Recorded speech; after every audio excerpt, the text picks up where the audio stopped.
Recording in progress. Chair Moore, Here. Vice Chair Six, Here.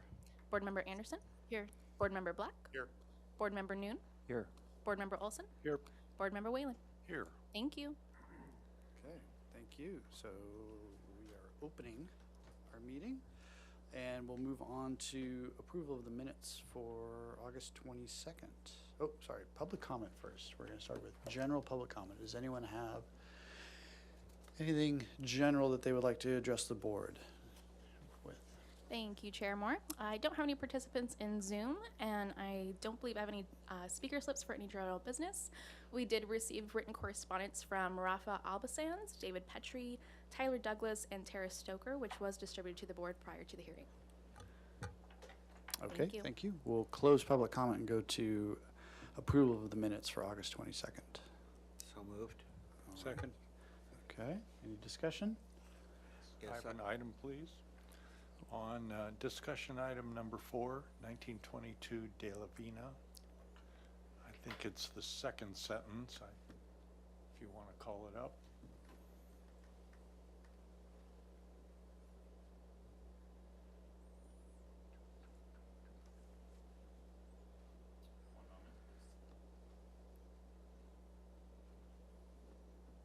You said second item number. It's item number 4. Oh. Comment number 1. I believe it's the second, the sentence now says, he suggests articulation with the 4th floor. I would rather it read, the northeast elevation presents a blank wall to the adjacent parcel and should be articulated as is the 4th floor. If that makes any more sense. Thank you, that's all I have. Okay. Chair Moore, under Yes. discussion, that same item, on my comment number 4, just when it says development of planting at the beginning of the parkway, it should development of the planting in front of the paseo at the parkway.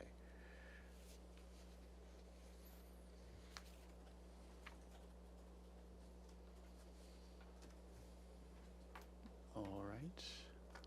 Anything else? No? Okay, we can take our vote. Thank you, Chair Moore. I will take the roll call vote. Chair Moore, Yes. Vice Chair Six, Yes. Board Member Anderson, Yes. Board Member Black, Yes. Board Member Noon, Yes. Board Member Olson, Yes. Board Member Whalen. Yes. Motion passes. Thank you. Okay, and then moving on to the consent calendar for August 29th. Thank you, Chair Moore. We had one item on that agenda for the 29th. It's 230 Stearns Wharf. This was a proposal to construct 45 linear feet of privacy fencing, and the board gave it project design and final approval as submitted. And that was the only item. Thank you. Okay, Second. second by Whelan. Any discussion? No? We can vote, please.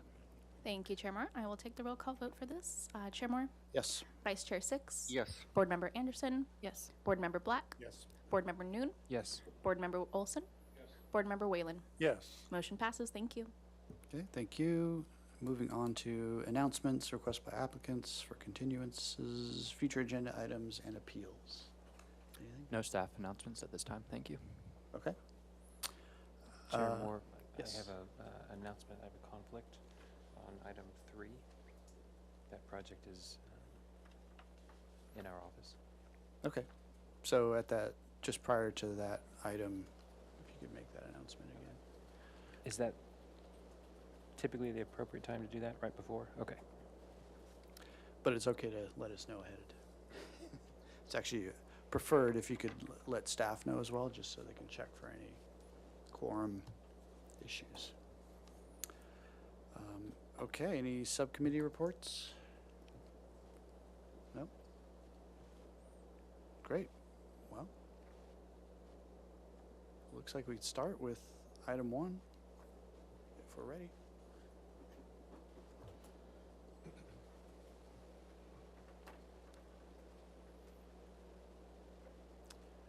Are these screens on, or do they need to be turned on?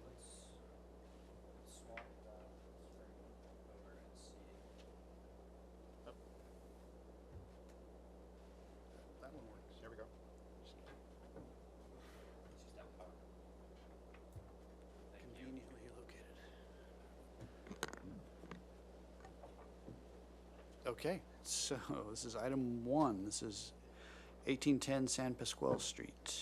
It's a new item here for concept review. It's a proposal for a 2-story accessory dwelling unit, 2-car garage, and 2-story 3-bedroom residence. Existing 1-story residence to remain. Proposal includes demolition of the existing 2-car garage. No final appealable decision will be made at this hearing. Project requires compliance with the project compatibility findings. Before we jump into it, does staff have any guidance on the ADU portion of the project? No guidance from me for the ADU portion of the project. This is still going through review, so they're still in their conceptual phase. So they haven't got, they have not been deemed complete, so they're not ready for project design approval. But they're only coming in for concept today. If you have any other specific questions, I'm happy to get some research done. Okay, I guess the question was pointed at the ADU part of it. Like, what are we reviewing as far as that? So the same thing with an AUD project, bulk and scale, but I think the unit size is locked in. Not necessarily the size, but the same kind of comments, just bulk, scale. I don't think, if you needed to talk about, the size of the unit itself, I still think that's up for discussion. I don't think that's going to be locked in as it would be with an AUD program. So you have freedom to discuss that today. Okay. Any other questions before we jump in? Nope. Okay.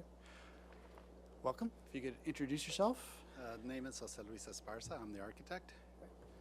And as discussed, we're proposing a 1,000 square foot accessory dwelling unit and a 3-bedroom, 1,492 square foot second main residence with a 2-car garage. So we're providing the required parking for the project.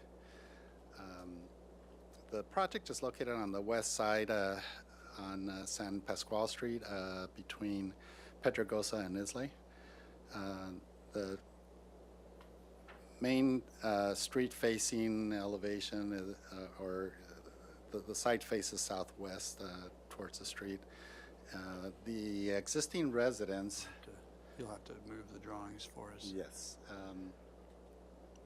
Let's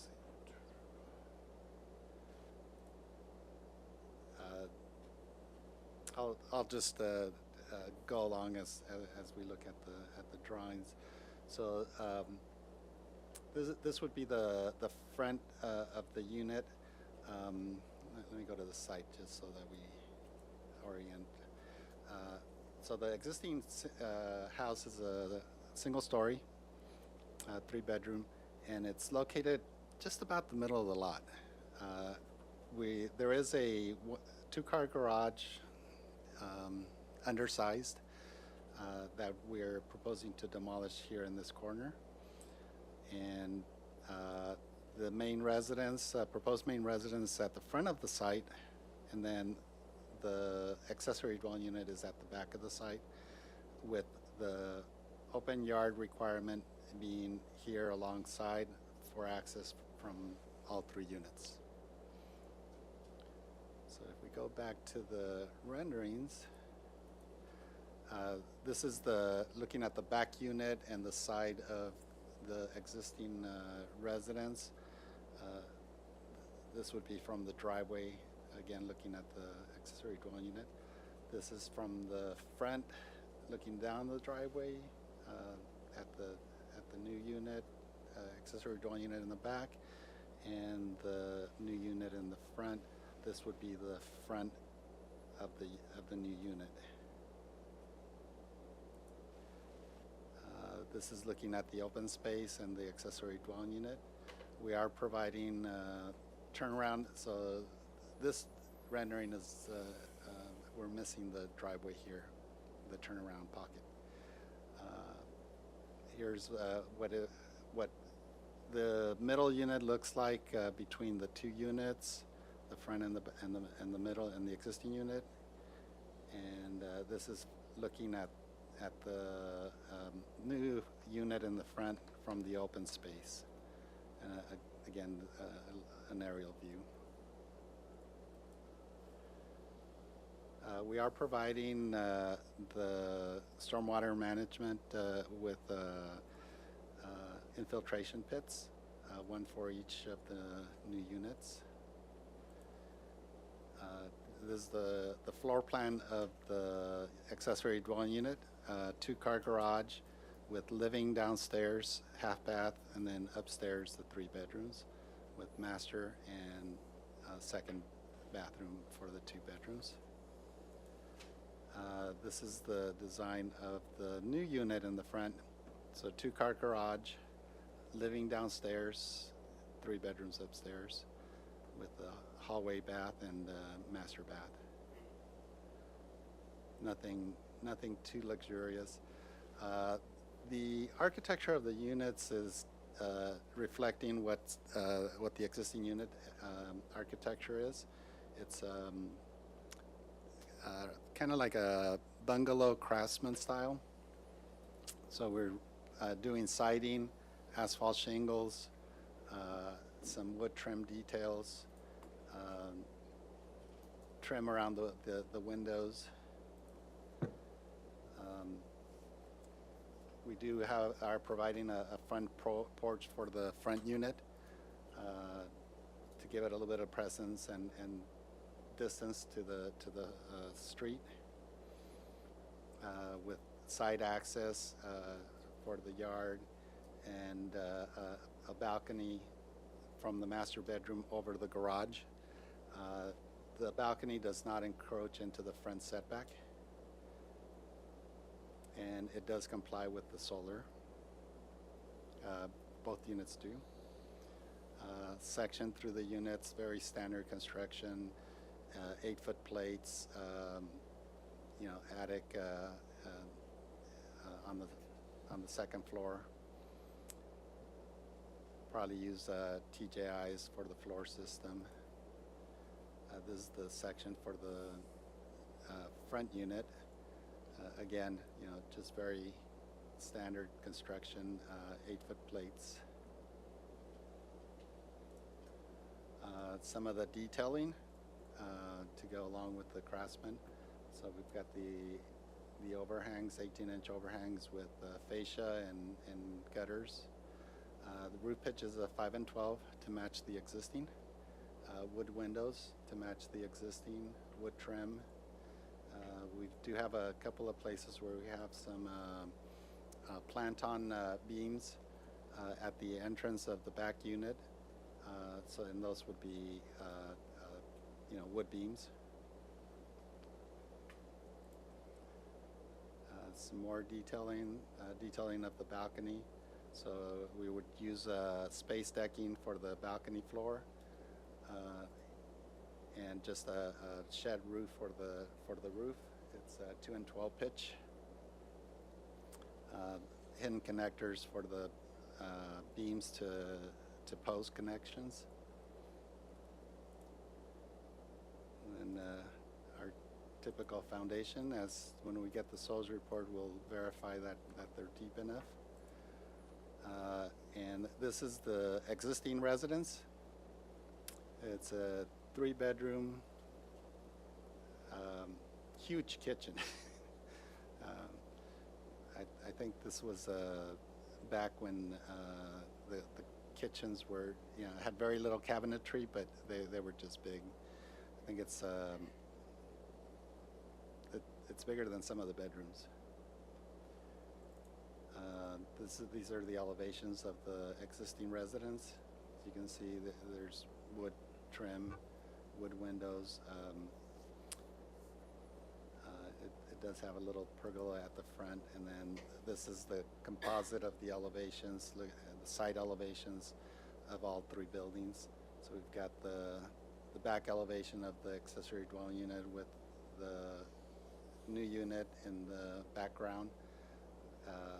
In the front, we have the new unit with the accessory dwelling unit in the background, and the middle unit you can see just a little bit.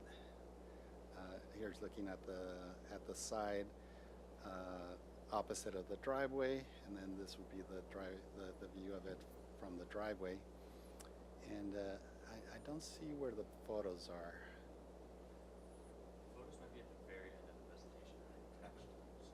Okay. Oh, there they are. So this is looking at the site. This is our site is right back here.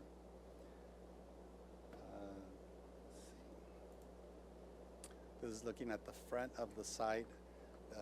That's the existing residence. We would, of course, propose to repaint and all 3 units to match.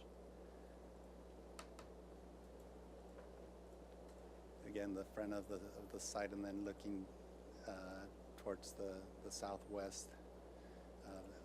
This being the front of the site.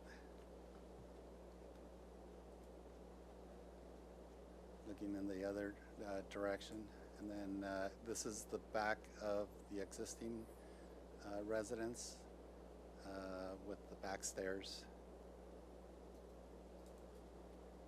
and this is the garage that will be removed. As you can see, there's a 2-story apartment building that goes all the way to Islay behind this project. And I believe that concludes my presentation.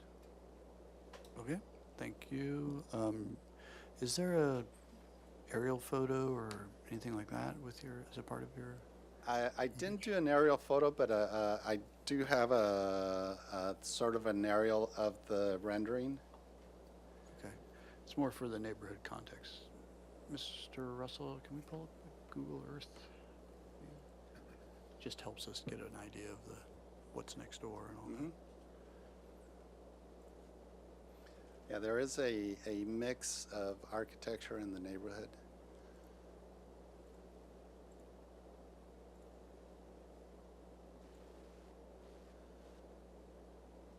So you can see 15, 10, 15, 14, 15, 16. That's the apartment building immediately behind us. There's 1-story apartments adjacent to us. There's a Spanish-style development, 4 properties down. That's relatively new. It looks like it was built within the last 10 years. A lot of the other homes are still 1940s, 1950s, 1960s development. Okay. And I believe just next door there was an approved design, I believe. I can't speak to what was approved next door. I just don't know, so Okay. wouldn't be able to make that That's all right. determination. To the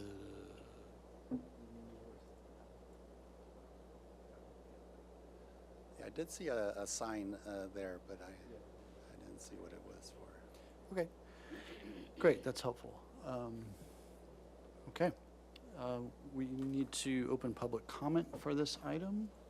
Do we have anybody who would like to speak? Thank you, Chair Moore. Let's see, I'll start with Zoom. If anyone participating by Zoom would like to speak on this item, please go ahead and raise your hand and I will call on you. All right, I don't see any hands raised. I did receive 1 speaker slip for this item. Mr. Vince Simoso, if you're still here, please come up to the podium. Go ahead and press the button so the microphone is on, and you have 2 minutes to speak. Hello, Vince Simonson. I live at 1810 Sunset Avenue, so just 1 block over. My main thing is just parking, and it's been my main thing since I've lived on the west side there for 30 years. And infill is good. I mean, we need more housing for sure, but looking at the design of this, it's like there's an existing building, 2-car garage. The garage is going away, and 2 more 3-bedroom units are going in. So we've got 3 3-bedroom units with 2 2-car garages. Now, nobody parks in their garage. Nobody on my street parks in their garage, and I know everybody on my street. I mean, it's kind of a nice little neighborhood, Sunset Avenue. But, it's all on the street. And from the drawings, it looks like 2 cars could pull in front of the first building, the new front building, and then 1 car could pull in toward the back where the ADU is. And then for sure, somebody will park in that turnaround little spot. So that's 4 cars. They're probably going to be off the street. But, you know, we're looking at 3 3-bedroom places, which literally could be 12 or 16 people driving. And so that's my concern. And the only thing I've realized about parking is carports. Carports people use because they can't put things in and then close it all up.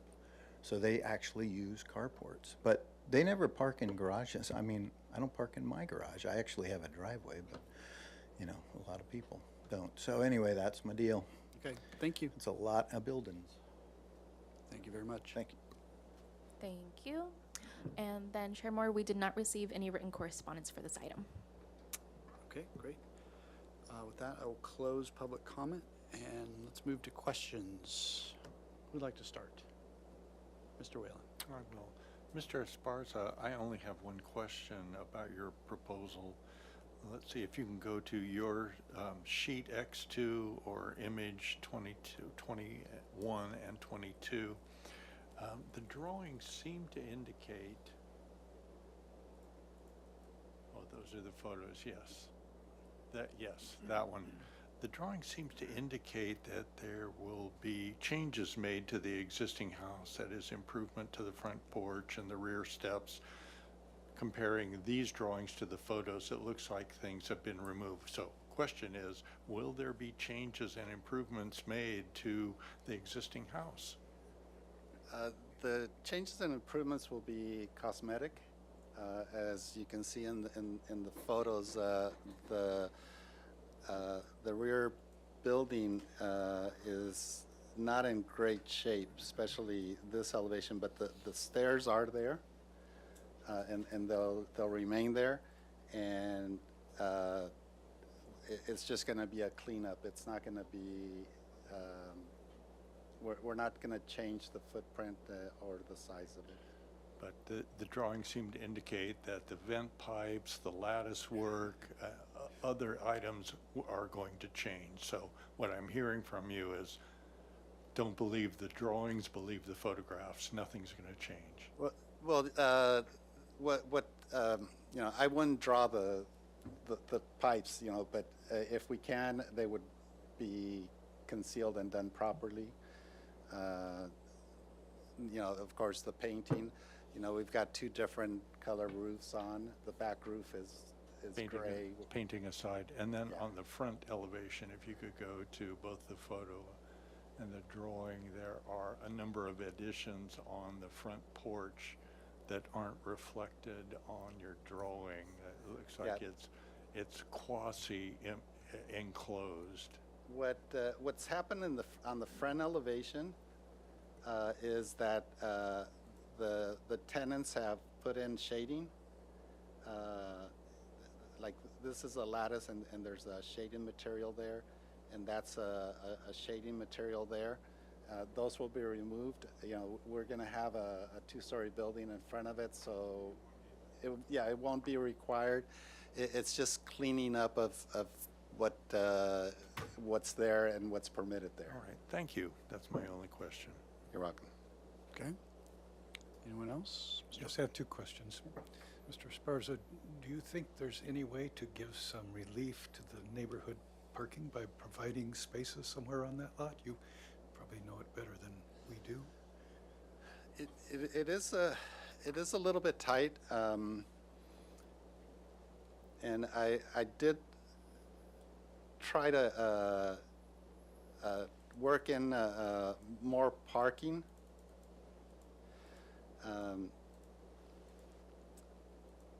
The only place that I could think of to provide more parking would be in this area, but I need to use that for turnaround. So we're providing the required parking, and unfortunately, there just isn't the room to provide more than that. Thank you. And have you given any consideration yet to landscaping? What we're gonna do, we do have a couple of orange trees, which are shown on some of the renderings.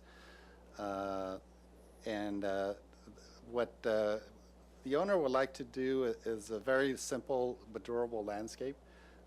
Some fruit trees, and with a lot of the landscaping going in on the front, using some flowering plants, on both sides of the walkway, but the play area to keep it more for family use.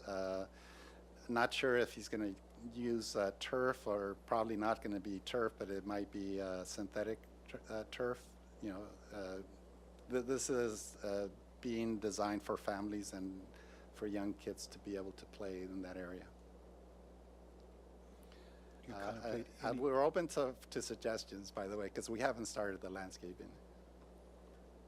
I guess I was wondering if you're contemplating any trees of any nature on the lot. We are proposing, actually, I think he's already planted some in the front.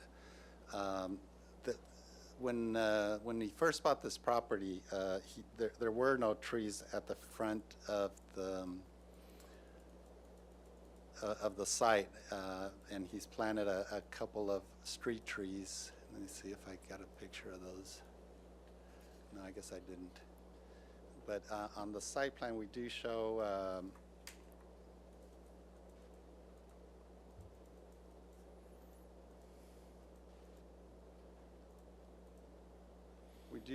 two, I believe they're jacarandas to go along with the street trees.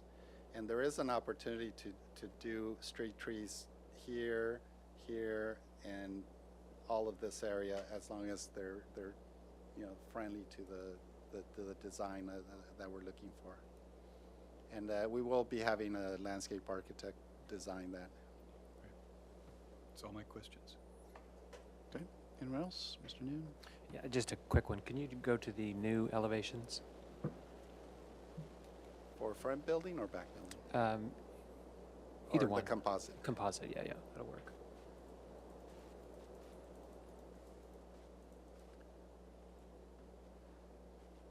I think that my question was just related to the different types of windows. There seemed to be a little random. Was that intentional?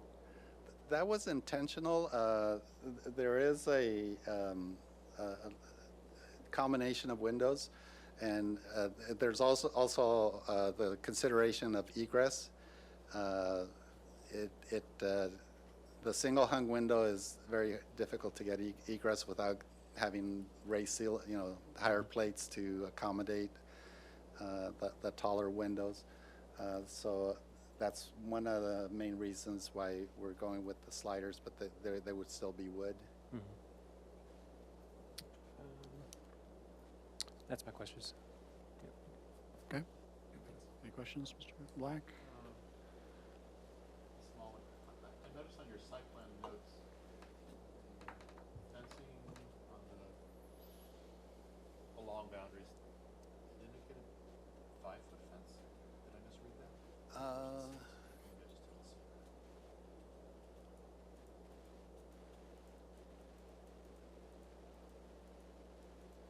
That's part of my question. Is it going to be new fencing? It is going to be new fencing, just because, especially down on this side, because of the condition of the existing fencing. Let's see. Existing. So this one is existing 5-foot fence. That's going to be replaced. That one is going to most likely be replaced so that we have new fencing all the way around. This is, we would match the height that has 5 feet all the way around. I mean, if it, we're putting it in new, so we could do 6 if the board feels that 6 would be better. Well, it's not comments, but I think 6 feet would be to the advantage of both properties. Okay. Or all properties. And then I noticed too that the existing driveway, how's that there, next to north? There's no, oh, sorry. There's no planting strip along that fence, is that right? You're not showing one on, so that's gonna be pavement right up to a wood fence? That's correct. There's no opportunities for plant pockets for vines or anything to kind of soften and green up that experience driving down that driveway? We should be able to put pockets in this area towards the back and in this area towards the front. In this area, it's a little tight. So, we are planning to redo the driveway so that it's 2 feet off of the property line and 16 foot wide, unless maybe we can get support for a 20-foot driveway, which would be easier for our front 2-car garage to get in and out. And that way it does provide the opportunity for landscape pockets along that, adjacent to that building at the property line. So speaking of the driveway then, so the new unit in the front then, just the way I've seen it drawn there, when they have to back out to get to the apron, the driveway apron? Yes. Okay. Yeah, I probably should talk to transportation, see if they would suggest having, I was trying not to remove street parking if possible. I understand. So, I mean, if transportation feels that it'd be better to have 2 driveways, then we could do that, but I thought we could do it as a single driveway, just, as long as we can get the maneuvering to work. And according to my template, this works. Okay. Those are my questions, thanks. Okay. Mr. Six? Yes, thank you. So you haven't gotten any early heads up on this arrangement of the askew street-facing garage from the driveway, sharply askewed from transportation? No, but I have used the parking template or Understand. the maneuvering template, and it works. Whether they agree with me is Okay.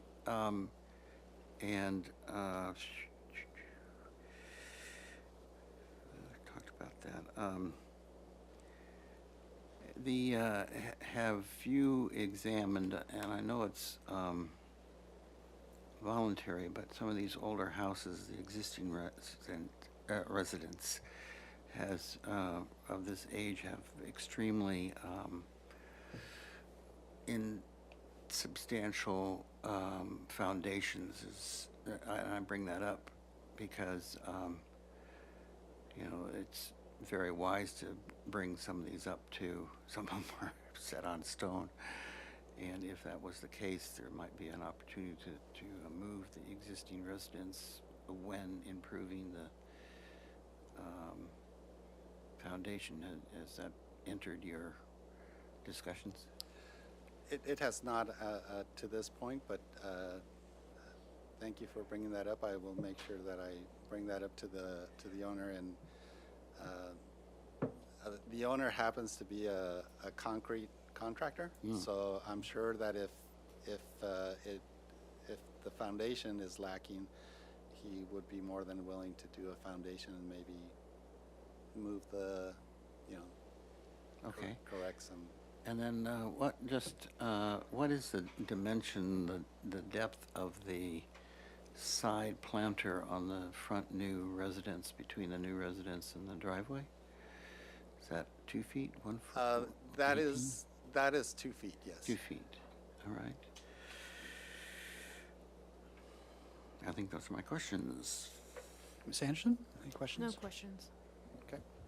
A couple of questions from me. So, one of our concerns is always privacy in between different properties. Have you taken a good look at how the condos at the rear interface with your new ADU, and then the apartments to the, I guess, plan south here, how they interact with windows? Is there any conflicts or anything like that?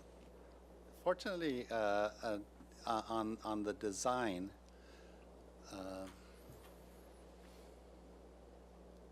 we've got very limited windows, and actually as part of the requirements for the accessory dwelling unit, we've got just a small window. I think that's 2 by 3'6" into the hallway top of the stairs, and there's a 2 foot by 3'6" window over the toilet, and those are the only 2 windows that face to the adjacent property, or the property behind us. Most of the fenestrations are towards the open space, which is this, and the portion that's over the garage facing the other unit is set back quite a bit. And again, those are not large windows. I believe this is a 4.0 wide by 3, 4 by 4.0, but then we have the bathroom window, which is a 3.020. Okay, so on this south elevation, the upper floor windows, they're facing approximately, what are they facing? The open yard. But what's on the adjacent property? I It, think you had a photo of that, like if we could take it. I don't believe I have a photo of that, but we're looking at a 2-story. I'm not sure if it's an apartment or a residence, and they're set back about at least 10 feet from the side yard, side property. Could you just flip to the photos real quick? Sure. Easy. Chair Moore, pardon my interruption. I can pull up Google Maps if you'd like again. See. Yeah. Well, let's just flip through the photos real quick, just to make sure. So And there's looking at from the open space. That's adjacent, so it doesn't quite go back far enough. And it would.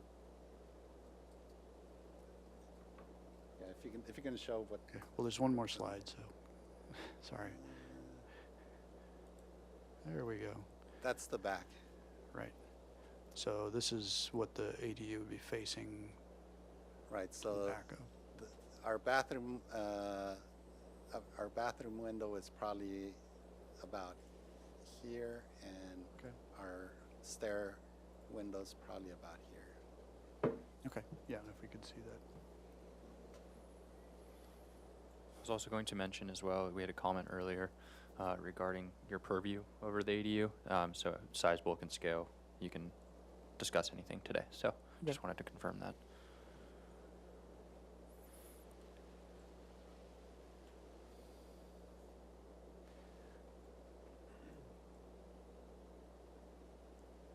It's hard to say. See, there's not much on the second floor of that unit. Well, I'm sorry, It'd be helpful to have photos of that. yeah. It's always helpful to kind of have photos looking outwards so you can see what's going on. And then what's the separation between the new front unit and the existing unit? 5 feet. 5 feet. And then the second floor eave projects out like 18 inches. Okay. Okay. So it's pretty tight. Is that the extent of the existing front porch, or is that going to is that going to go away and get rebuilt? The front porch is 4 feet, so there's just enough to leave it there, Okay. and without having to modify it. Okay. Thank you. Any other follow-up questions before we go to comments? No? Okay. Who would like to start? Go ahead. I'll go quick.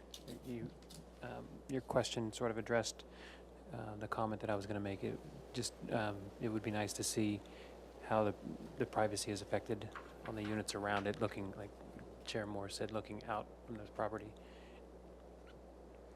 And then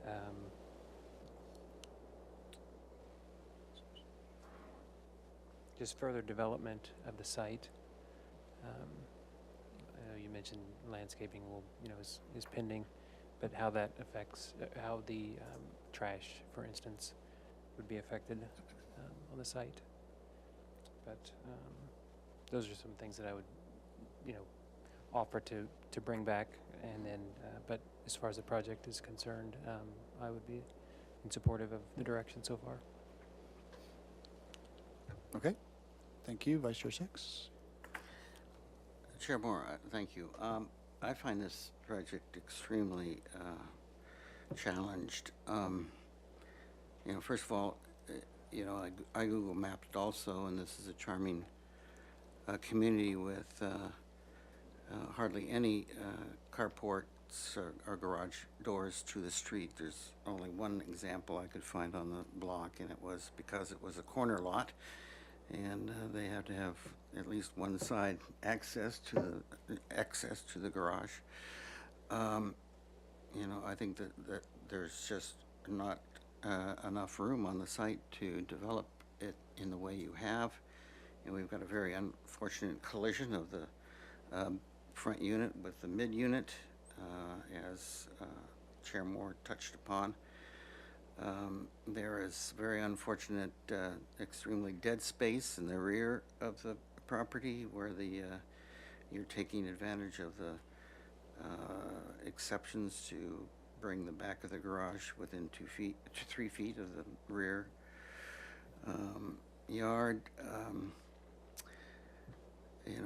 The charm of the existing house is completely obliterated by, again, the front,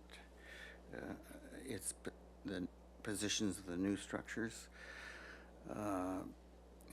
Again, there's no wiggle room, again, too much on the site because, there's hardly any room for planting along the fence line. I very much doubt whether transportation and would allow, even if they did allow, I think it's terribly awkward, the offset jog between the driveway and the garage facing the street, which, as I said prior, is different than the pattern of the neighborhood.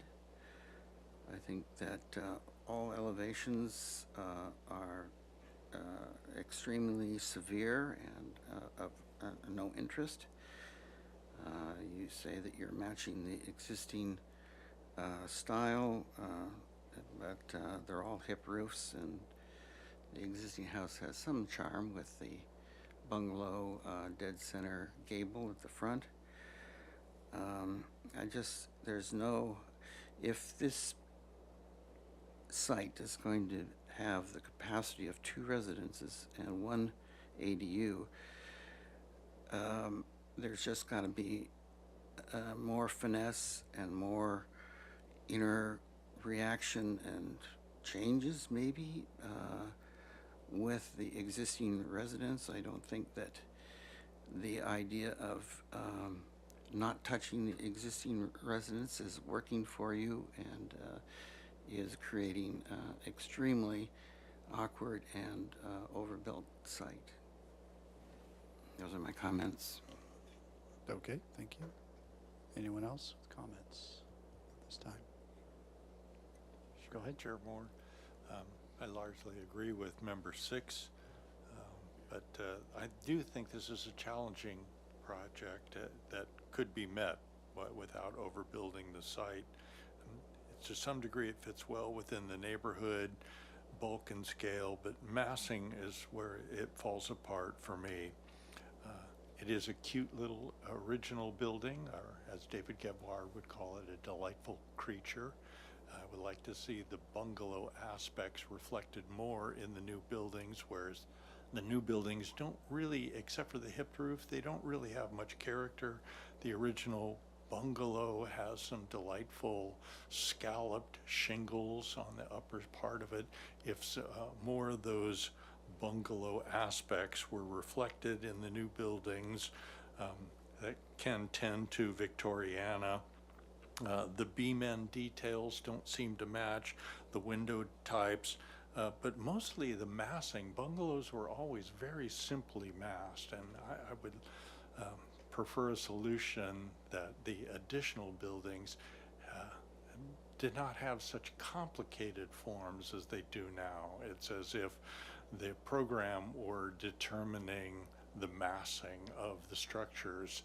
And if one were to respect the original bungalow and not bury it beneath the others, I think you would have a much more successful project. And just briefly, to illustrate that point on your street-facing facade, there's a slight asymmetry. Things want to be symmetrical and then they aren't, such as the front door, but the window above is not symmetrical to it, nor is the balcony symmetrical with the garage door, if the garage door is aligned. So you see my point, whereas a bungalow would be a very rational, symmetrical building. I think some of these aspects, if you take a deeper look at that bungalow and try to incorporate them, I would think you'd have a much more successful project. Thank you. Okay, thank you. Anyone else to add? My own comments are that, I think the intent of the project is good, providing additional housing and density in that area and on that site is appropriate. I think in general, the mass, bulk, and scale is acceptable and in keeping with the neighborhood. However, like Vice Chair Six and Board Member Whalen pointed out, that it's just unfortunate the sequence of the massing. It'd be, and I understand this is a different project financially, but if the existing unit could be pulled forward, relocated to the street side, that would make this, I think, an ideal project in this scenario. And I know you've worked on many of those projects before where you retain the existing house in the front and you build in the back. That's ideal. So I can understand that might not be financially feasible in this case. So I would encourage you to restudy the design to make that carry the day. So look for a way to resolve this in a way that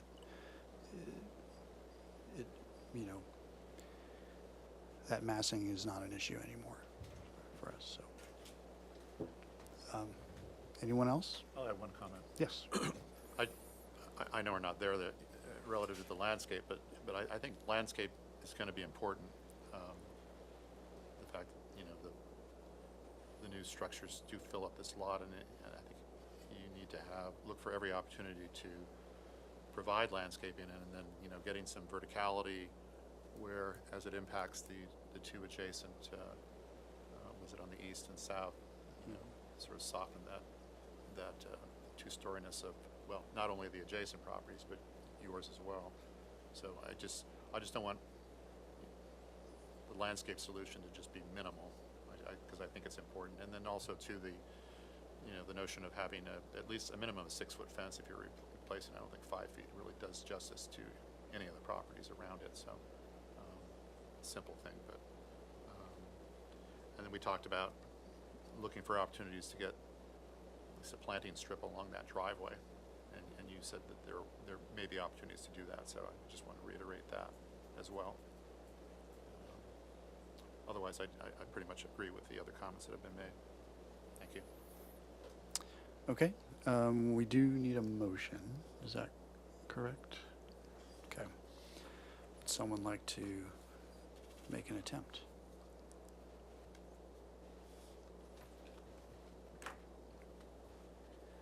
Vice Chair Six, you had some strong opinions.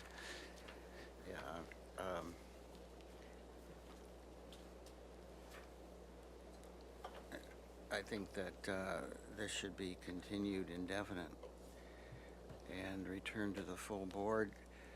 And number one, before it does, I think that there needs to be confirmation from the transportation that the garage, the front garage and driveway configuration is acceptable. I think that number two, the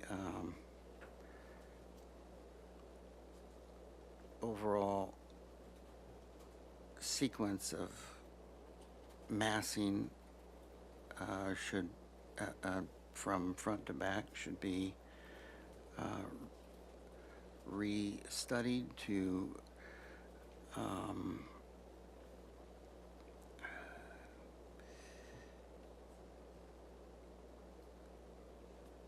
find a more acceptable sequence of massing that respects the bungalow structure in the middle. I think the board has presented a few examples of what can be done there. I think that the applicant should find ways to bring more planting along the property's line driveway side for planting.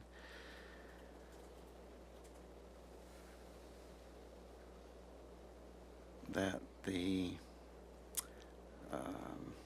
architecture should reflect more of the style of the existing house.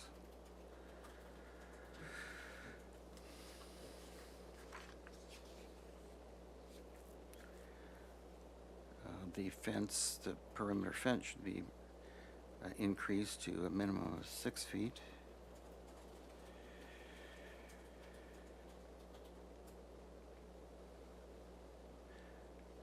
And the existing house should be carefully nurtured back to health, not only with paint, but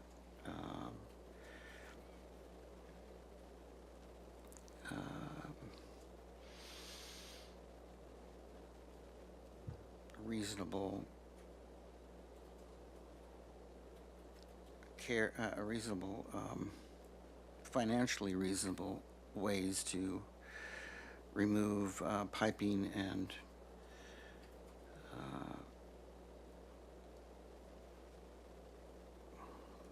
potpourri? No, that's not the right word. Ad hoc additions to the surrounding house, surrounding the house.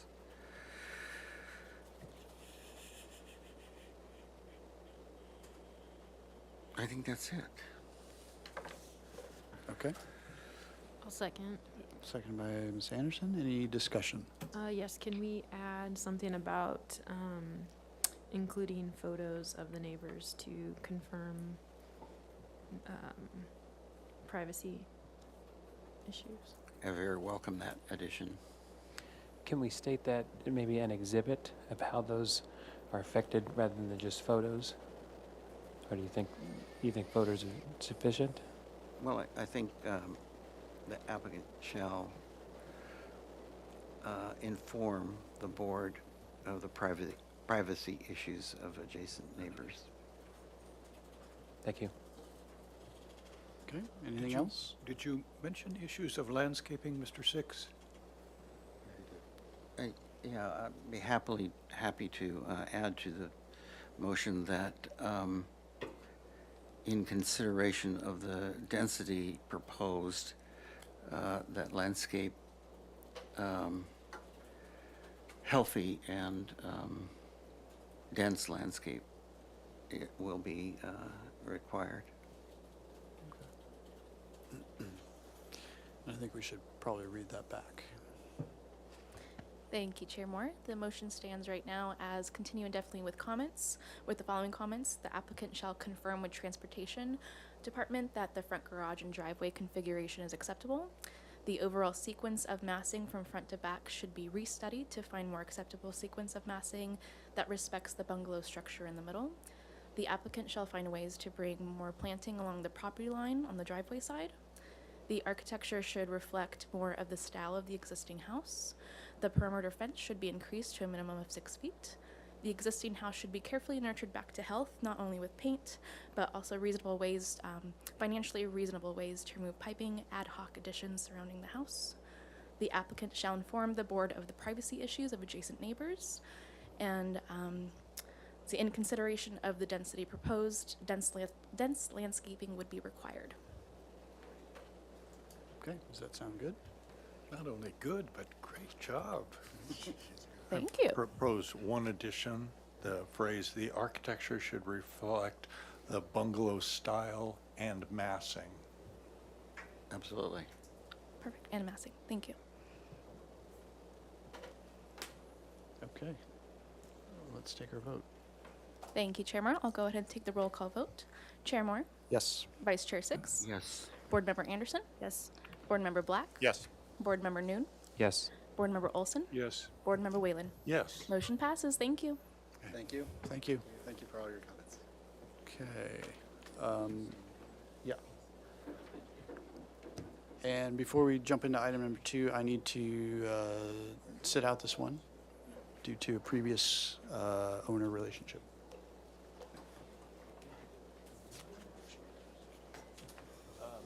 Kira, can you add to the motion that Chair Moore had recused himself? That's he had relation with the applicant, I want to say? Relate, he had, yes, don't write that, please. I'm here to entertain you all. Uh-oh. All right, so let's move on to item number 2 is 3102 State Street. This is a proposal for alterations and additions to the existing commercial restaurant site. The project involves reconfiguration of the 13-space parking lot, new landscaping, expanded outdoor dining area, new bicycle parking, and improvements to the existing building consisting of an 86-square-foot addition and a partial removal of the upper floor. New parking spaces encroach into the required front setbacks from State Street and Cali Palo, Colorado. No final appealable decision will be made at this hearing. Project requires staff hearing officer review for 2 front setback modifications. Project requires compliance with the project compatibility findings and the urban design guidelines. The project was last reviewed on February 7th, 2022. So I see our applicant is here, so if you'd introduce yourself and make your presentation. Good afternoon, everyone. I'm Dawn Sherry. I'm the architect. And, oh, there we go. 1 second. The last time you all saw this project, it was a Zoom meeting, and there were some comments made, of which I have, and I'd like to go over them. And we're. Maybe we should have. Yes. I was in just going front of us. to save time, I was just going to go through them one by one. A customary that we put it up on screen so Oh, yeah, the that's fine. whole Mhm. group of us can. Yes, let's do that.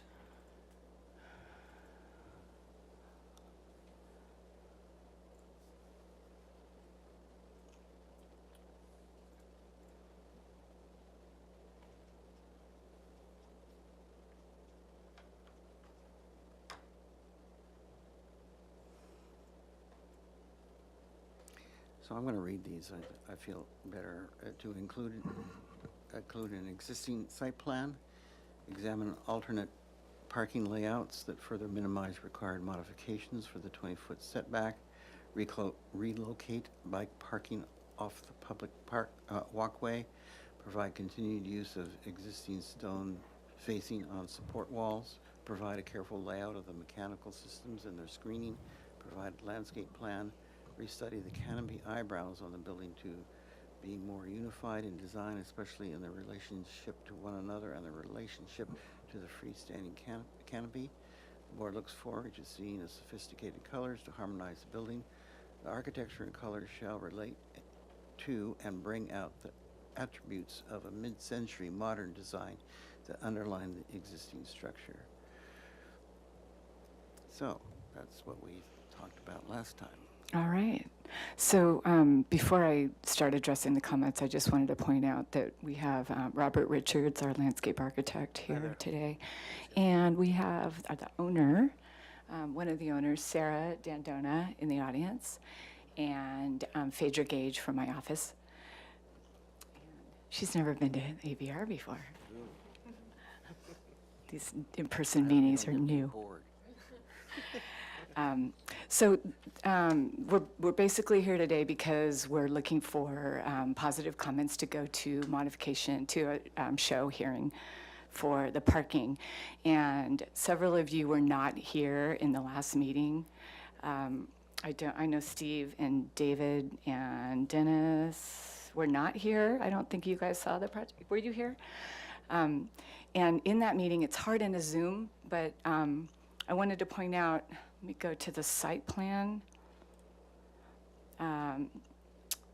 This is, by the way, addressing comment number 1, include the existing site plan, which is in the lower left-hand corner of this building.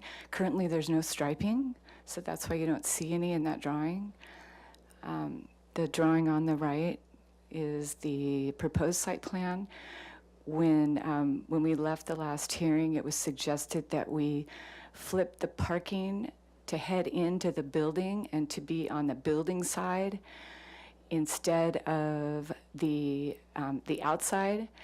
And it probably wasn't brought forward to you, but before the last hearing, we had gone back and forth with transportation multiple times on the best and most appropriate vehicular circulation for this site. And part of that was elimination of some dangerous curb cuts at the corner of State and Calle Palo, Colorado. You'll see those dashed. The idea was to get the circulation away from those corners and basically bring everybody in off of Calle Palo, Colorado, and then exiting out onto State Street. This was vetted at length with transportation, and I don't think, I'm saying that now because I don't think that was made relevant in the last meeting, and it was a Zoom, and we couldn't really say in the meeting the background of that. So I wanted to make sure that that everybody knew that. That being said, we did go back after we got that comment, and we looked at the suggestion to head the cars in to the patio and try to eliminate the modification for parking in the front. And it just doesn't work out. You can't get the number of spaces. You can't maneuver around that first corner where the ADA parking spot is.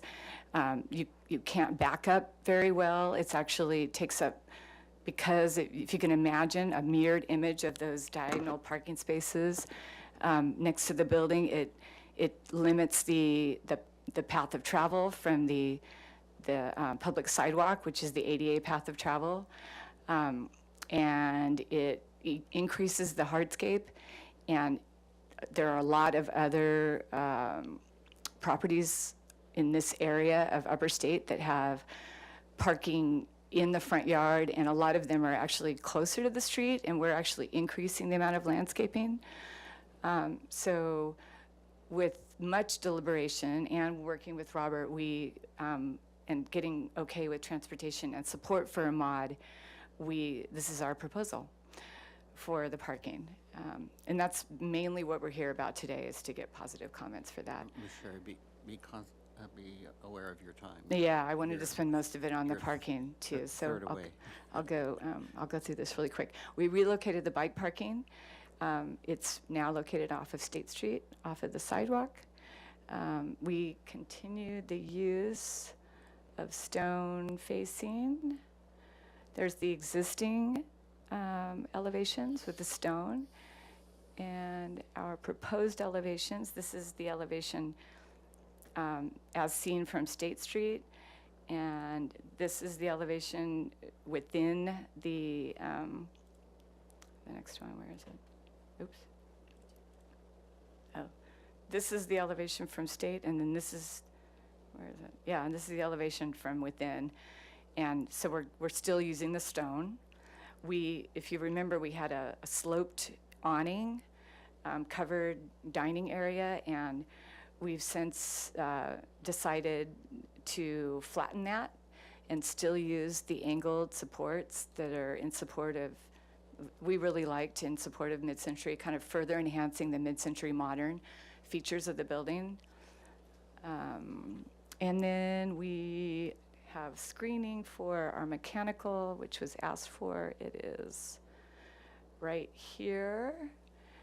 The mechanical sits on a platform and is screened by the continuation of that wood wall. It's a flat roof, or a parapet wall, so it screens all of the mechanical in that area.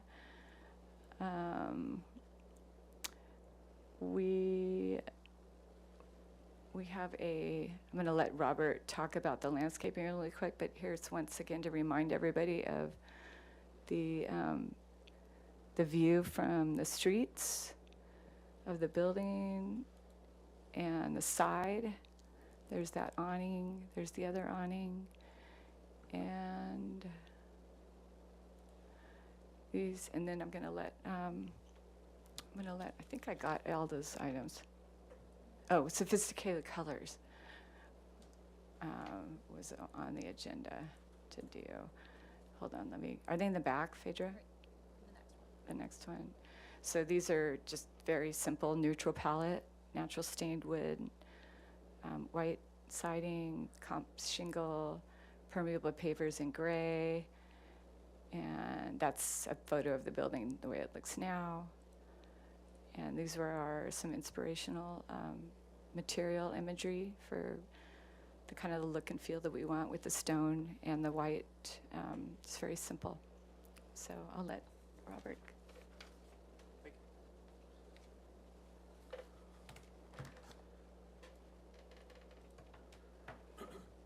All right, so it looks like you guys have seen some photos of the site. Right now, it's pretty much a sea of asphalt around the existing building. So we're proposing a new permeable paver driveway, which will be a big enhancement to the site. Then also there's some existing podocarpus along the property lines, which we're calling to maintain, and we're proposing some new olive trees to work with the architecture.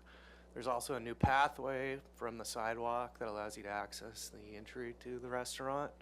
We're working with a few ideas of different colors for the permeable paving for the driveway and for the pathway and for the patio. Yeah, we wanted to bring in olive trees to kind of soften the parking area. There's also an existing Canary Island palm out here, which we're going to retain. It's kind of some ideas of the preliminary plants that we're working with. And then I developed the planting plan a little bit further. Along the side, we're proposing a new, like a privet hedge to provide some screening between the neighboring property. The patio is laid out around these existing jacaranda trees, which will create kind of a nice ambiance while sitting underneath there. And working with the owners, we came up with some fun ideas on the patio of setting up a new fire pit. There's going to be a water wall, and then some nice amenities of fire tables.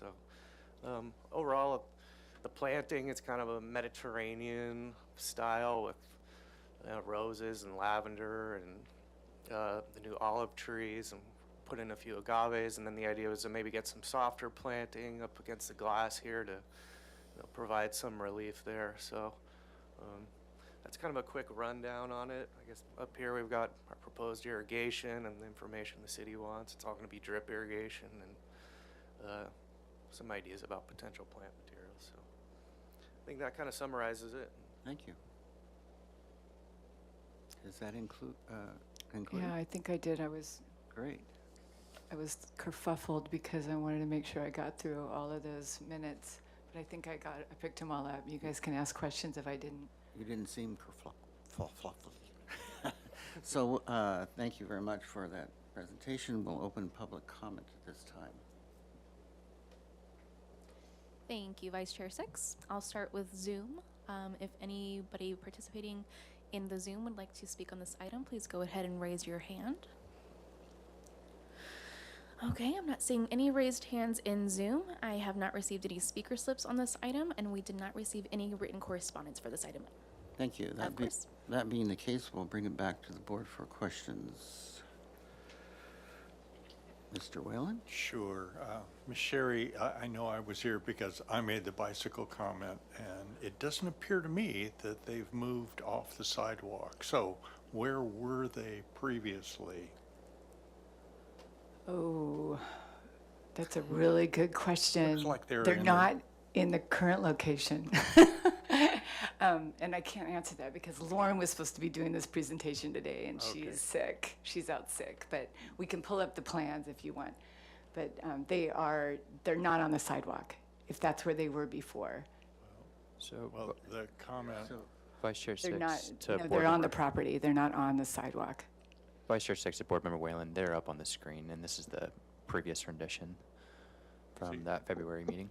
the comment more specifically, Ms. Sherry, is that they're accessed through the sidewalk, putting bicycle traffic in conflict with pedestrians. So the comment was to move the bikes towards the internal vehicular circulation where there wouldn't be a conflict with the sidewalk.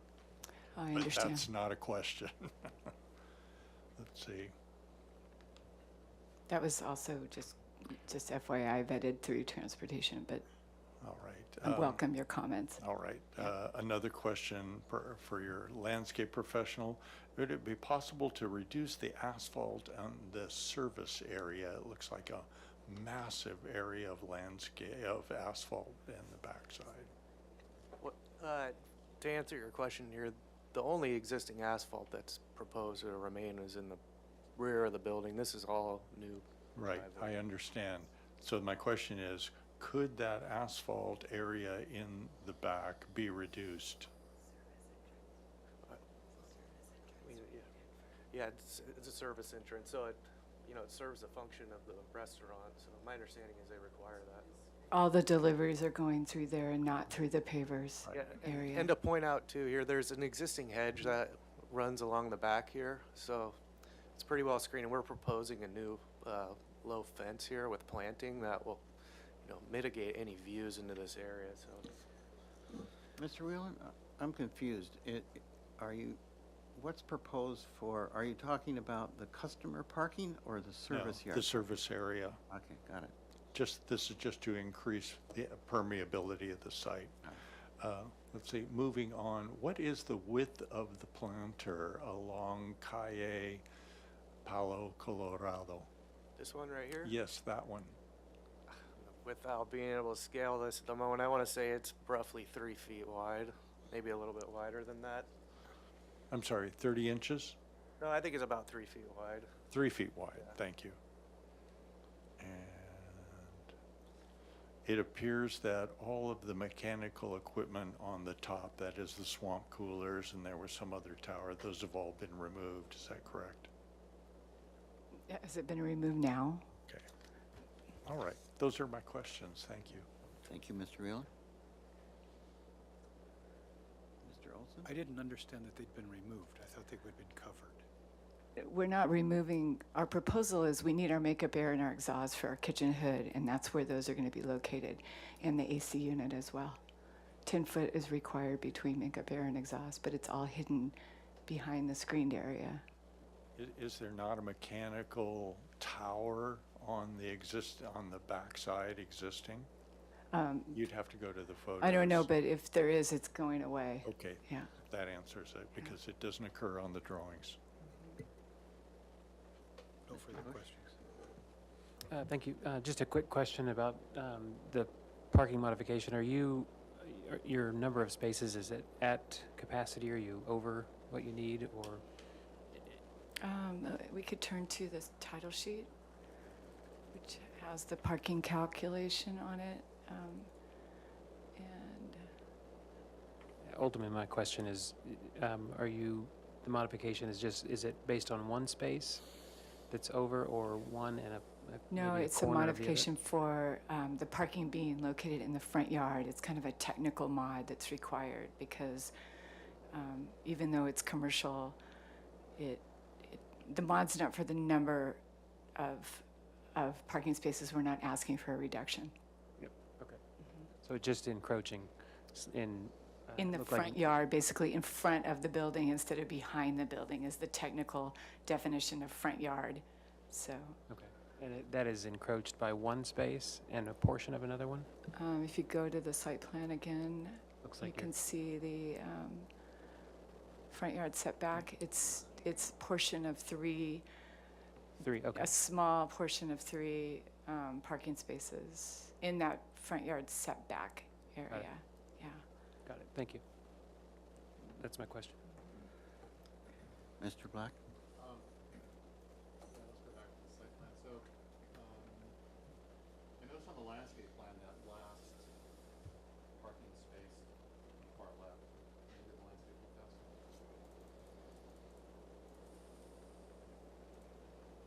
If you look where that red car is. Sorry. I just noticed the way it was drawn, it's the front of that space has been clipped back. Whereas if you look at the architectural site plan, it goes all the way down. The point of it goes down past the Canary Island Palm. And, I mean, obviously, that's a better solution in the sense that we're pushing the parking back and creates more opportunity to sort of screen it. But, so, question is, can you clip it back? I mean, you see It what I'm should saying? have been clipped. Yeah. And the landscape is a better design. It was a drafting oversight on the Okay. final coordination. Okay. Yeah, curiously, I was going to ask that question about how wide that planter is too along the east side there, but I'll save that for comments then too. So those are my only questions. Thank you. Ms. Anderson? Can you tell me what the height of the existing hedge is along the north property line? I don't know offhand, but Let's go to, we can go to the photos.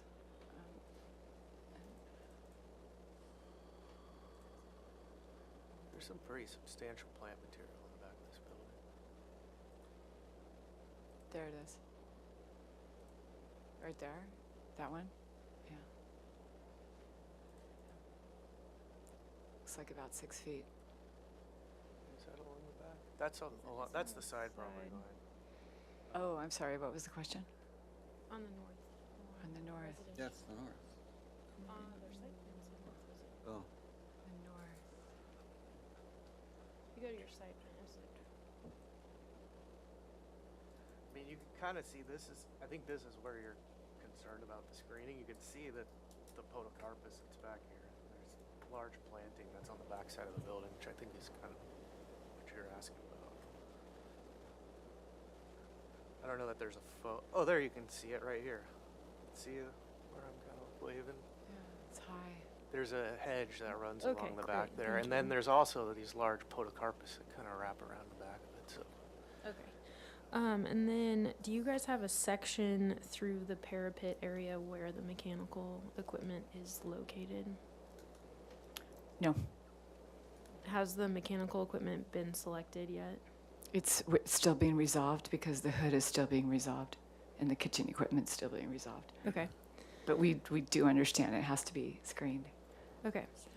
And then on your trellis in the front, are you proposing lighting or any heating elements? I think we eventually would like to have some heaters hidden underneath that trellis, yeah. Not drop down, it would be very sophisticated material but yes. And then can you remind me, I think you said it and I didn't hear it, the wall with the glass on it, what is the material of the wall? The site wall? It's a plaster wall in kind of a natural color finish. We didn't want to put stone on that wall because it's going to be covered by landscaping.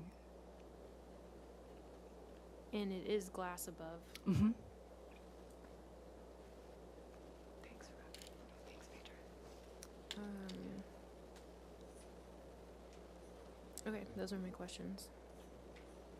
all right, thank you. I guess the point of today is to get comments to the show officer on this setback issue. I would feel a lot more comfortable. Was there any consideration of either all or part of it be a solid built wall to screen the parking from State Street and from Colorado? I And don't, could you, can you repeat the question? you're depending on screening of these front-facing parking spaces to State and to Colorado, State Street and Colorado Street, by landscape only. Was there a consideration, and do you have room for a built solid wall of either masonry or something, some other solid screening wall Between Calle Palo, Colorado and the driveway? around all the front-facing parking that is subject to this scrutiny?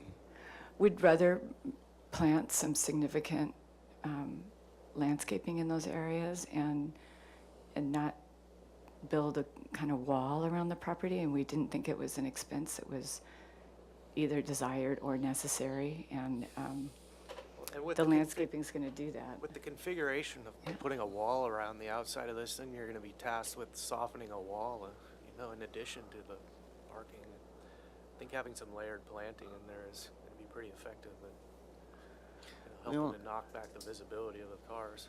Yeah, the Yeah. only weakness that I see is on Calapalo, Corrado, with that, only that 3-foot. Can you go in detail on the planting that you proposed on that 3-foot strip? Yeah, we're along parking- proposing like Parking lot. It's a little ollie, right? yeah, an olive edge. It's a, I think you're gonna be challenged in 3 feet with that plant. There's plenty of There- other ones you can use, but all right, well, we could Something look like at other options. If you have a suggestion on a species, I'm all ears on it. Ralph Minor maybe? And what are those two symbols there that are on the back side of that? Sim- Site plan. 29. That's existing podocarpus tree. 20, 28 and 30? And then there was talk about potentially removing a tree there, but I think it's actually gonna remain for our last meeting, but there's 2 existing trees there, and then we're proposing new olive trees that kind of wraps the corner there.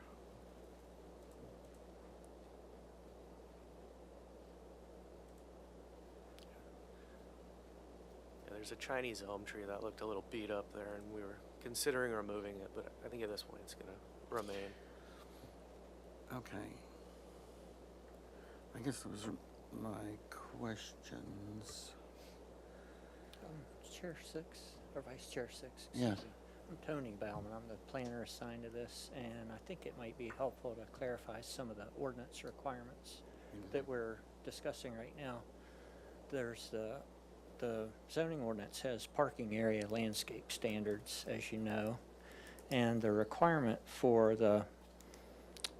some of the standards involve landscaping buffers on commercial properties.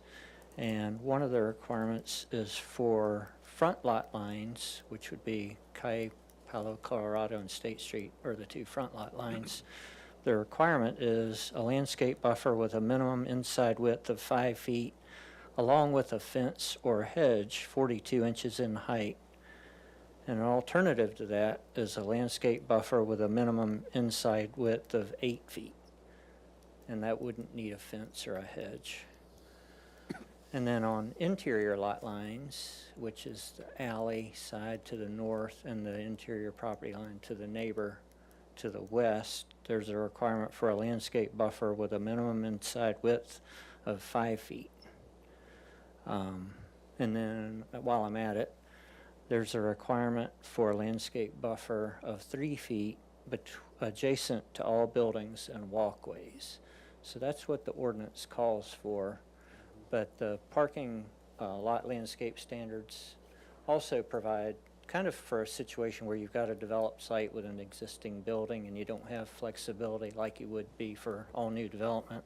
There's a provision for the ABR to consider an alternative landscape design where you can modify any of those requirements that I just read as you see fit. It says here, in order to provide relief for existing site constraints or to achieve a superior aesthetic or environmental design, an alternative landscape design may be approved. So if y'all could consider that. Thank you. Thank you, Mr. Baumann. That's very enlightening. Question then, there would be then, where that red car is, can that be a handicap? A compact? Or any of these compact? Yeah, I think 30% can be compact, Tony. Can't remember what it is. Are you So, proposing compact? yeah, there's one, the second one and the fifth one are shown compact, but we can move those around. So the last one to the street could be compact and therefore much shorter. And back away from the palm tree. But and I can tell you that the reason that the planter is the size that it is on Calle Palo, Colorado, is because of trying to get that number of parking spaces in a row and meet our requirement, and the backup for the ADA parking spots too. It's just a really constrained site. Okay, are there any follow-up questions? So if we could make our comments and important being information to the show officer. Anybody willing to start? Mr. Wheeler? Sure, I'll start. But back to the bicycles, I would like to see the bicycle parking move so that it's not accessed off the public walkway. And I suggest somewhere near that handicap space near the entry, there's a landscape area that I think has an olive in it. That seems, there are a number of places where it could go, but the bicycle parking should not demand that bicycles be ridden or accessed from the walkway. In general, this is a great project, and I think you've got a winner on your hands. It's going to be for a locals hangout spot. I really like the transition to mid-century modern, the removal of the tile. I did have a question, so I'm going to sneak that in. There are exposed beam ends that don't occur on the drawings, and I would encourage you to retain those to bring out that mid-century modern flavor. Everything that you can do, perhaps even some of the landscape choices, can be more in line with mid-century modern, i.e. Palm Springs. Your context photos were excellent. I really appreciate that. Let's see, and I think that's all I have. Thank you, Chair Six. All right, thank you. Mr. Olson? Yeah, quickly, I would reiterate Board Member Whalen's comments. I think it's very well presented. What you've done to make the improvements that you're proposing are very acceptable, in particular the increase in landscaping. It looks like maybe you resolved it on the landscape plan of tightening up the angled line. I was going to suggest maybe stair stepping, but I guess I would defer to Board Member Black maybe about that. But yeah, just increasing that buffer at all possible. Those are my comments. Thank you, Mr. Noon. Mr. Black? The only thing I would add perhaps is just looking at the species of plants that you have proposed around the parking area. I think you may want to just kind of, we do have an obligation to screen the parking, soften it. I don't want to say the parking doesn't need to disappear. That's not what the ordinance is demanding, but you might want to rethink the use of the olive along that 3-foot wide strip. I think it's just going to be too big. So, and then also, I think it's important that whatever screening you propose is wrapped around. I know now you've got, as I remember, Dianella and lavender, which I don't think are going to get really high enough to really Wrapped around the corner, you're talking? wrap it around the front end of all the parking, the angled parking there. So all I'm saying is, you may want to just rethink the choice of plant materials to get a little bit more height, because you're technically obligated to have 42 inches. So, and I'm not sure that the plants that you've chosen will do that necessarily, but you've got lots of room in the front to dress it out with color and, texture and what have you. And then the notion of clipping back that last parking stall, I think is going to add a lot to it. So, those are my only comments. Thanks. Thank you, Mr. Black. Ms. Anderson? Sure.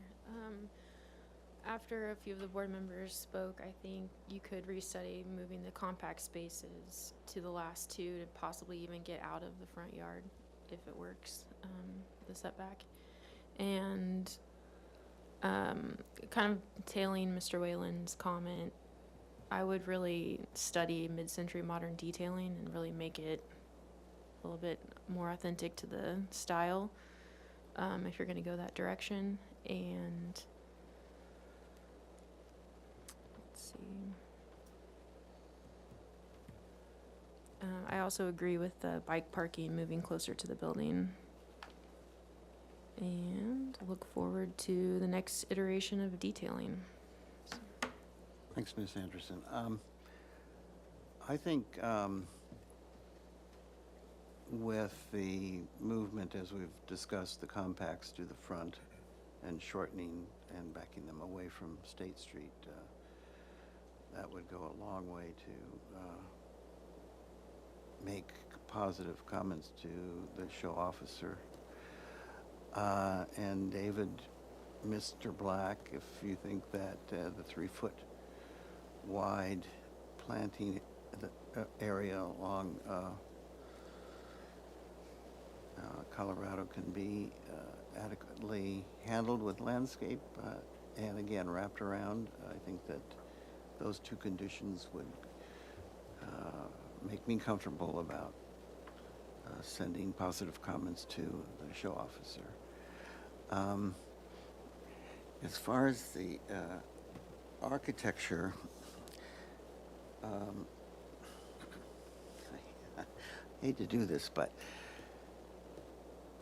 and I think Mr. Whalen and all were very positive about the mid-century modern on this, but I think that the gasoline, the gas station, it can't be a gas station. So I think the upper, the chimney with the circular, you're never going to be able to make a sign out of that anyway because it's above roof line. So your examples, your inspirational examples, noticeably don't have, their rock goes up to under the roof.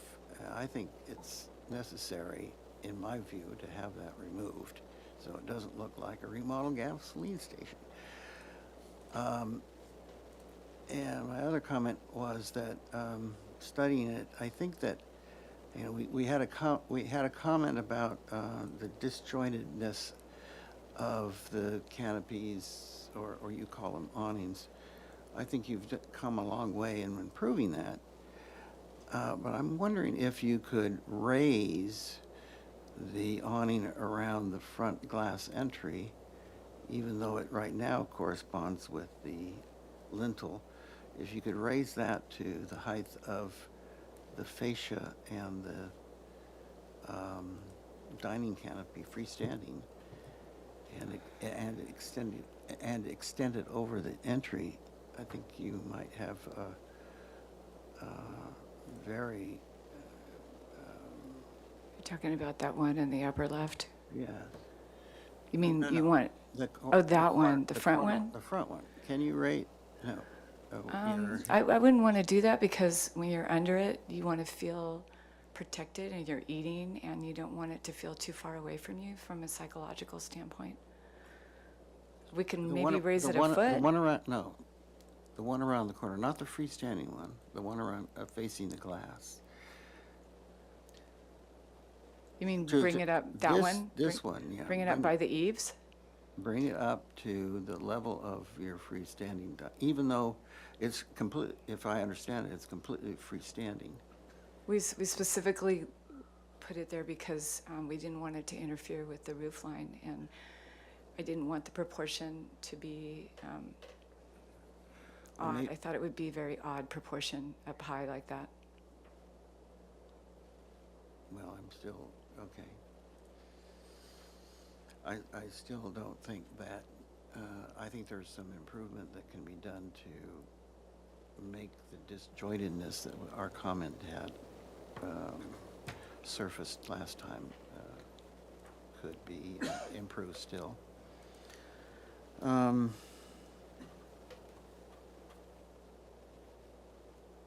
than that, I think it's a very exciting project. I agree that this will be a fun place to be.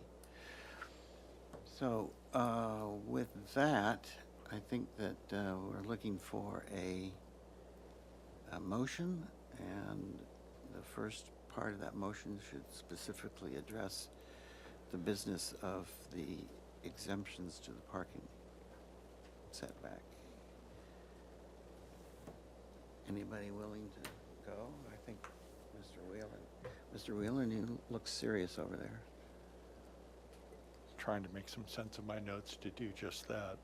So could you reiterate that, a motion to support the Well, the motion, the parking variance? the parking modification, yes. Yeah, the modification, that was the word. Those would be the two, the first two key Support addressed. the modification to the parking setbacks. Let's start with indefinite continuance Yes. to the staff office, staff hearing officer. This will be a shared motion, I can tell.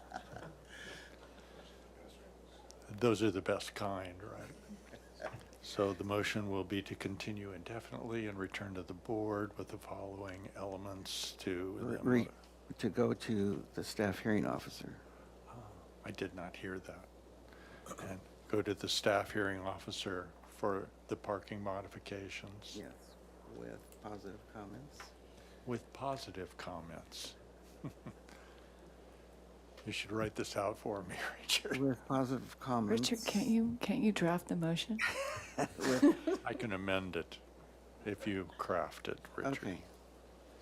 So this would be an indefinite continuance to the staff hearing officer with the following comments: that the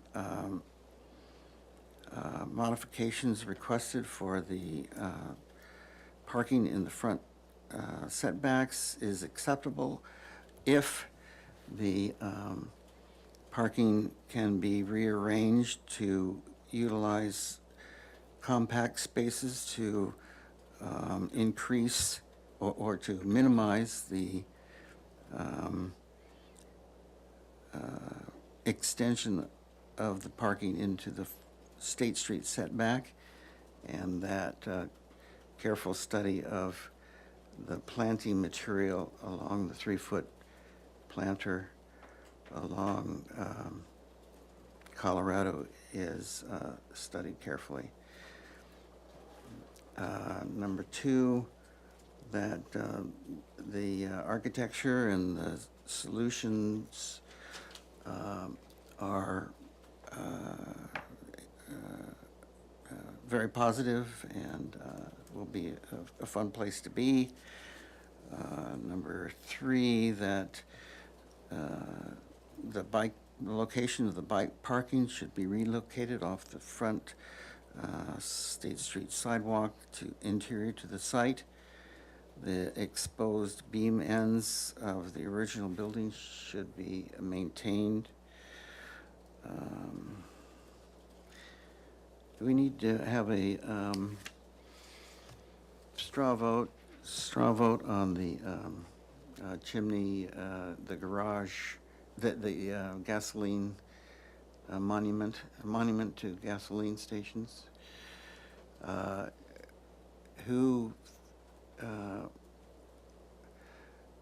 Please raise your hand if you think that removal of the rock and signage above the roof line is an important aspect of approval. Do you mean rock, or do you mean the whole chimney? The whole chimney. We should, raise your hand if it should be removed. Okay, so we won't include that in the motion. Let's see. Did I miss anything? Mr. Six, Yeah. did you want to suggest something about the canopy at the entry? The last item that you discussed. with Well, Michelle. yeah, I think that, I didn't quite understand where you wanted to go with that, so if you put it in a form to include with the motion. well, I think simply that more study should be done to make the front elevation more or less discontinuous by restudying the awning wrapping around the glass clear store, the glass of the front entry. Vice Chair Six? Yes. Could we do a straw vote on that? Okay. So all those in favor of required restudy of that, please raise your hand. Oh, man. Okay, well, Sad to be all alone in the I world, guess- isn't it? I guess I'm studying these things too closely. Okay, so. Richard, I'll continue to study the mid-century modern details, but we don't have to put that in that motion. Yeah, it would be better off if you didn't try to miter that angled thing and just turn it so it's true to the same angles of your da-da-da. Anyway, so let's reread the motion. It's a lot shorter than I anticipated it to be. I'll second. Yes. Is there any other considerations to this motion before we have it reread? Just was looking for the second. Oh, okay. Mr. Olson seconded. Miss Anderson. Oh, Ms. Anderson, okay. Thank you. So we have, can we reread the motion, please? Yes, thank you, Vice Chair Six. So it'll be continued definitely to staff hearing officer with the following comments. The modification requested for parking in the front setbacks is acceptable if the parking can be arranged to utilize compact spaces to minimize the extension of parking into the State Street setback. And a careful study of the planting material in the 3-foot planting along Paya Colorado is studied carefully. The architecture and solutions are very positive. The location of the bike parking should be relocated off the State Street sidewalk to, I didn't catch the last Interior portions. interior portions, thank you. And then the exposed beams should be maintained. All right, there you go. So we have a motion on the floor. Let's take a vote. Thank you, Vice Chair Six. I'll go ahead and take the roll call vote. Vice Chair Six, No? Board Member Anderson, Yes. Board Member Black, Yes. Board Member Noon, Yes. Board Member Olson, Yes. Board Member Whalen. Yes. Motion passes, thank you. And my no is obvious because of the improvements that I suggested that were voted so harshly down. Noted, thank you, sir. Thank you all. Did you say no? Did you vote no? Yeah. Silly.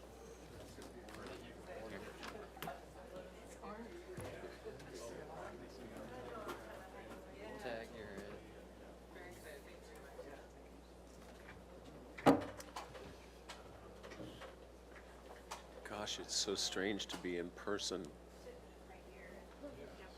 I've not. Squeeze in there to. Oh, sure. I've not been before you guys for 2 years. Much less in shorts. Yeah, much less in shorts. I have to say, seeing Mr. Whalen's dress, I feel a little underdressed today, but you know, I'm sorry I was just too hot.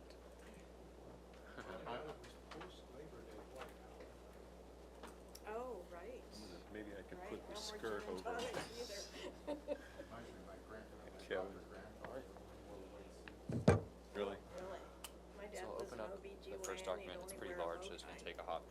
second, and then. Those are the drawings. And then the drawings that were sent in on Yeah, exactly. the first are there, but everything's just kind of taking some time to load. Okay. So should I click to the photos first? Sorry. After. Sometimes you can sneak it in like at the end of the last item. Photos sometimes, Then in you my can- opinion.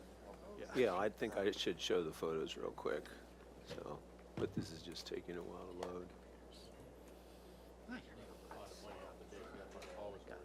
Thank you. Appreciate it.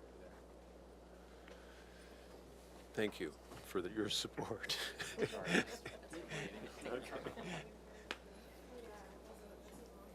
if for some reason this doesn't work, I can pull it up on staff computer. Okay, let's That's not the case. let's hope so. Then I just have to say next, which is okay. There we go. Okay, so that's up. Let's just get there first. I think that's what's coming next. Okay, perfect. So, site photos on this tab, plan plans.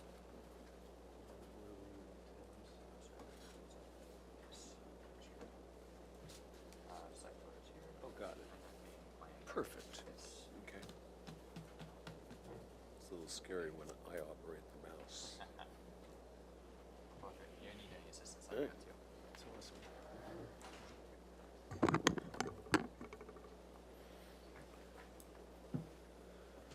Do you trust me to do this? Okay. Chair Moore, I will be abstaining from this one. The project is presented by my employer. Okay, thank you. So we can reopen our meeting, and we're on to item number 3, which is 540 West Pueblo Street. And this is a new item for concept review, and the project consists of a 2,107 square foot net addition to the main cancer center building for a new linear accelerator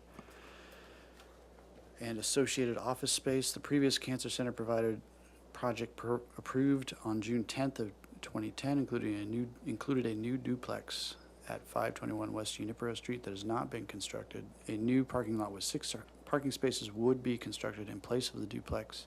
The project received an allocation of square footage for the community benefit category. The net square foot required for this addition by City Council. The project requires an amendment to an approved project and development plan approval by the Planning Commission. No final appealable decision will be made at this hearing. The project requires compliance with the project compatibility analysis. Okay, Okay. perhaps you can unravel this for us. Kathy's gonna Yeah, I'll give a little background as well. When this project was approved in 2010, it consisted of a merger of 10 lots. So this lot is very large and it extends from Pueblo Street to Junipero Street. So the main cancer building is on the Pueblo side, and then on Junipero, there were to be 5 buildings. Right now there's 4. There's one new, I think it's called the Wolf Learning Center, Center. and there was going to be a duplex in the one area that's currently vacant. So they moved forward with the project and made some changes. We did have a couple of substantial conformance determinations along the way, but right now the plan is to have an addition to the main building, and then instead of building that 2 residential unit duplex, they would like to turn that into a parking lot instead. So that's the project. This will go to the Planning Commission, though. This would be eliminating 2 residential units that were going to be built, so the Planning Commission will deal with that. But it's an amendment to their approved project that was approved back in 2010. Okay, thank you. So our scope is mass bulk and scale aesthetics of this parking area in Parking addition. area, there's landscaping and there's a design to the parking area. Okay. And how it fits in with the other buildings that are part of the original project. Okay. Well, if you could introduce your team. Okay, Brian Cornell, Lisa Lyles, my project architect, and Martha DeGasis, landscape architect. So it's hard to believe this project is nearing 10 years old, but I guess it is. And in the process, Cancer Center has determined that they need a new vault. So that's really what we are here to review. I'll just go through these. Hopefully I can, let's see, do I need to scroll through the photos? There you go. Mr. Cornell, you can also use that down arrow next to, Maybe it's just slow. try hitting that top one next to number 1 there. That It might be moving really slow too, so. That's what the problem is. Okay. But this basically, this is probably the best photo because it gives you a sense of that existing, the line of the existing vault today. And then if we can go through, this is over on Junipero. That is the new learning center that we put in. And then next door to that, this is very slow, isn't it? Don't click too many times. That is the vacant lot that we are proposing the parking lot in, and the 2 buildings on either side have been restored and completed, and so there are currently 4 residential units along here. So without further ado, we can come back to the photos if there's anything specific that we want to look at. Uh-oh.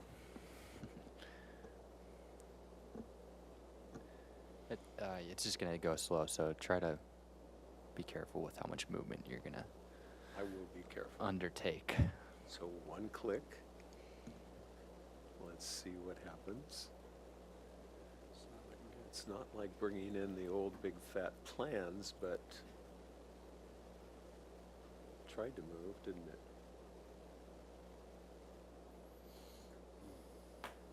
So sorry.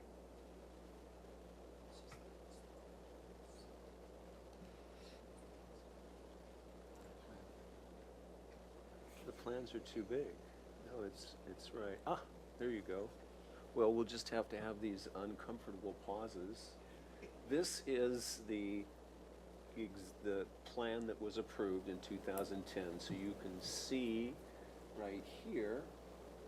Is that showing? Yes, the little circle is showing because it's thinking is where the vacant lot is now. So this Victorian was restored, and this building over here was restored and a unit added onto it. And then this is the location of the addition.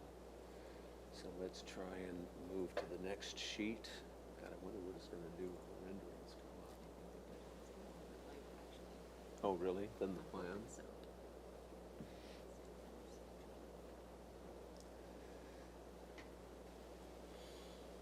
Is it just my drawings that do this?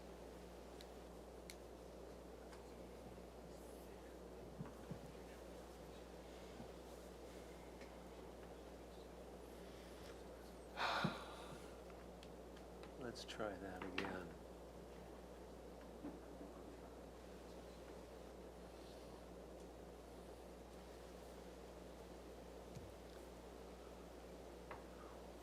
How'd everybody do on Sunday with the heat? Oh my God, this is gruesome. Chair Moore, to the rest of the board, I'm trying to pull it up on my computer, but I'm also running into the same issues, so I'll see if I can maybe down sample that PDF, get it to work, but just bear with us. Oh, I got there. Something happened. Existing elevations. Mr. Cornell, your time is almost up. Thank you.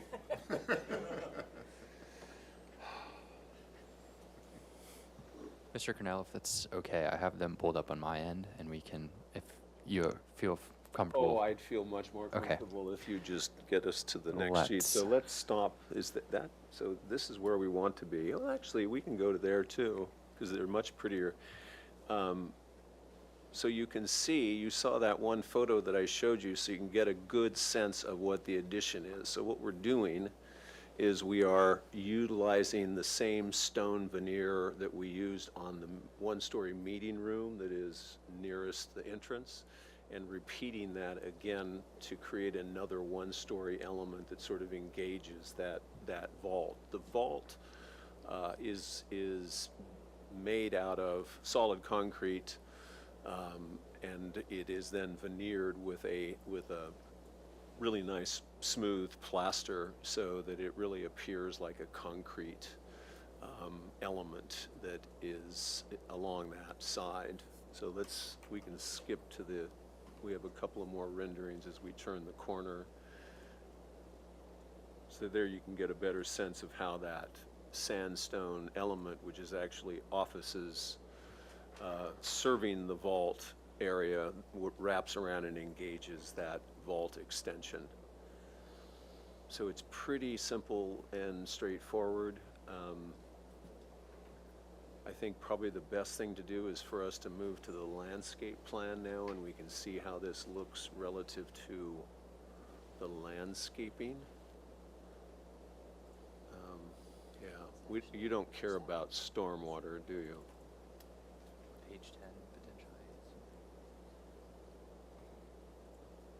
There you go. So, you can see here, I'll let Martha explain the landscaping, but you can get a sense of where that addition is. I can't point it out, but yeah, there you go. So that's the linear accelerator addition, and then the other portion is that office area there.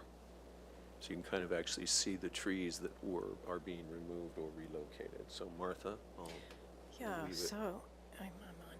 Yeah, so you can see we've got that row of trees. The first two slightly to the right are red buds, and we're putting 2 new ones in to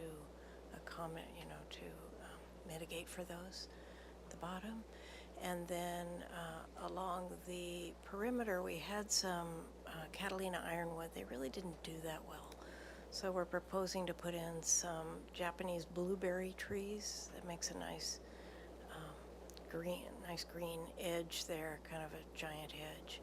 So we thought that would be a good solution there to kind of soften that height.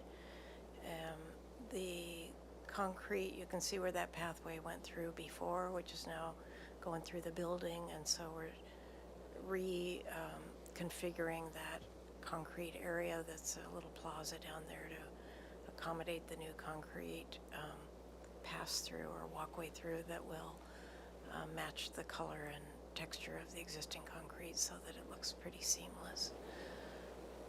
That's about the size of it. We've got a few new ginkgos that we're putting in as well down in that lower area. And then as for the parking lot, we've got some oak trees that we're protecting. Those are, location of the paving around those is not changing from the duplex scheme. So we're not impinging on those oaks any more than we were before. And then we've got perimeter plantings of adjacent to the building to the left. We've got some Yetto hawthorn, and then some California native screen plants, some Myrica californica, and Prunus lioni, or Catalina cherry. So we got some strong screening against the garage, and then some lower screening about 5 feet tall at the head-in portion of the parking there.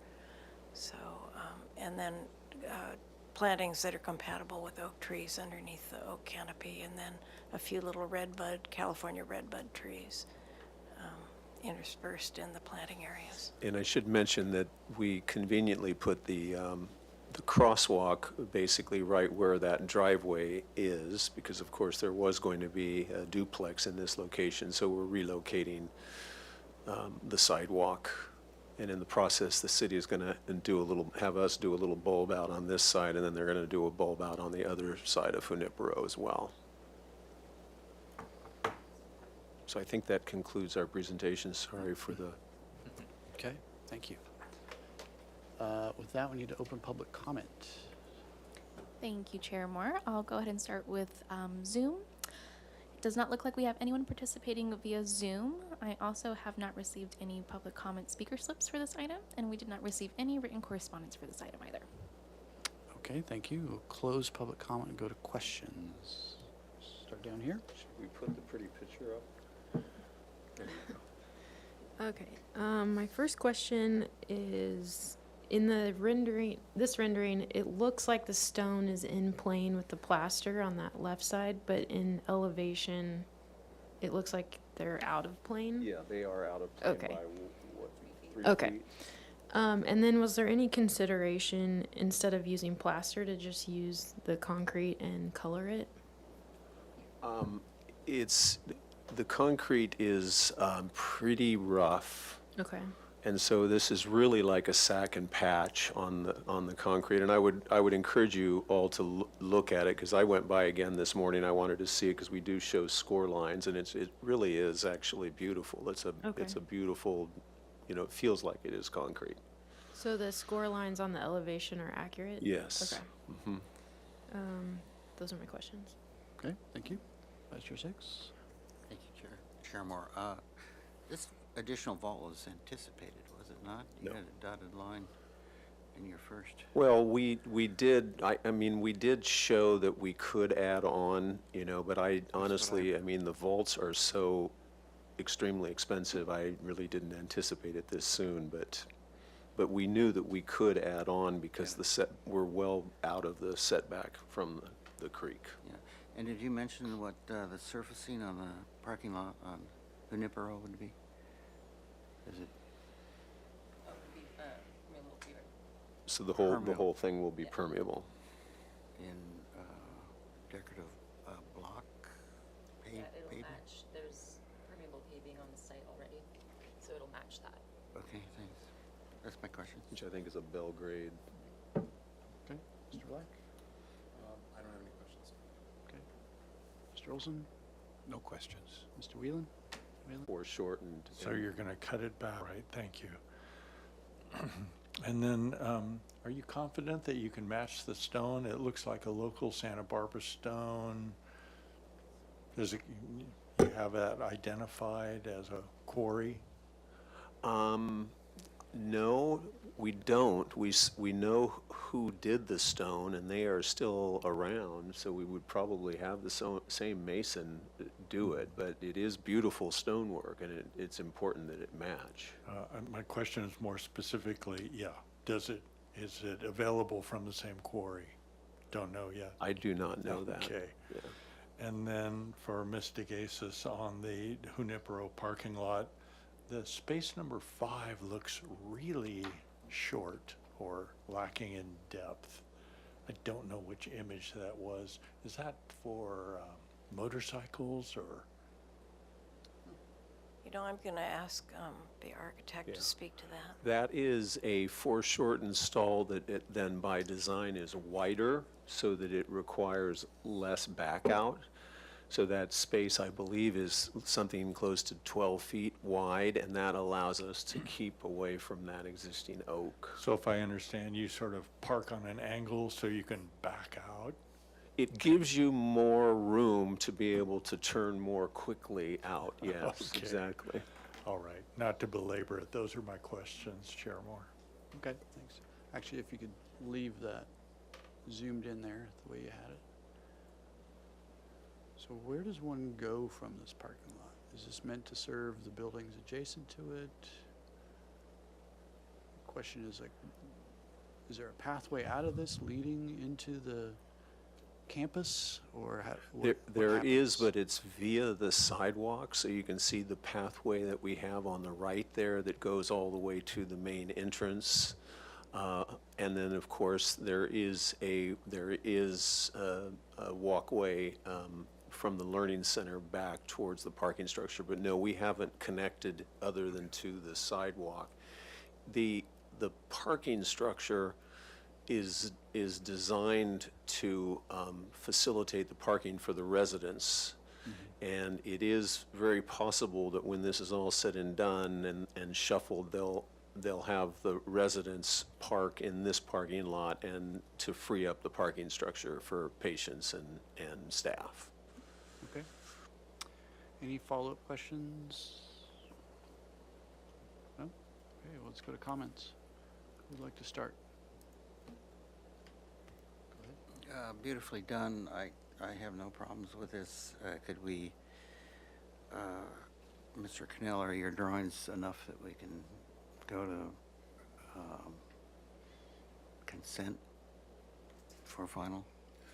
Well, we still have to go to planning Oh, commission, okay. so we'll be coming back to Very you good. for project design approval and then final after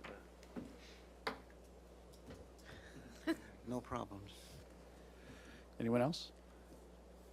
Anything to add, Mr. Whalen? Sure, just a couple of ones. Back to that troublesome trellis, I would suggest that you hold off the stone wall from the trellis. And what else did I have here?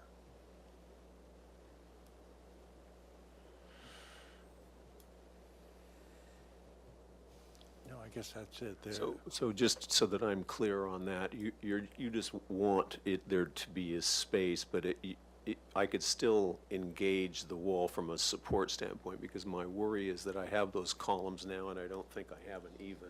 Yes, I understand Spacing. that, but it does seem troublesome to me to make the trellis intersect with the stone. That reminds me, my other comment, did you consider then deep setting the windows in the stone portion of the office building to amplify that character of them being a stone building? Yeah, they will be, I don't know that the renderings really don't show it as well as the photos, but there is a 12-inch recess at those windows now currently, and we'll repeat the same detail. Excellent, thank you. Those are all my comments. Yeah, go ahead, Mr. Olson. I want to support Mr. Whalen's comment about matching the mason. It certainly seems to me like that's important, because that's what it seems that's certainly part of this presentation, and I think it should be part of the final presentation too. Okay. Mr. Black, anything to add? I think it looks fine. It's one of my favorite buildings in this town. Well, thank you. Yeah, I think the addition is in a location that's really not particularly troublesome. I think if you're able to match the stonework, that would be ideal. Parking lot landscaping seems sufficient. I think it sounds like everyone on the board is in support of the project, and I think we could. Would our question for staff, our motion be to continue it to planning commission, or just continue indefinitely? To planning commission. Okay. So I'll make a motion to continue for an indefinite continuance to the planning commission with the following comments: that the board is in support of the proposed addition and landscaping for the proposed parking lot. Please, or as you continue to develop the drawings, please specify that the stonework match the existing stonework on site, and that all details would match existing detailing. Study the end condition of the trellis as it intersects the addition, perhaps holding it off slightly.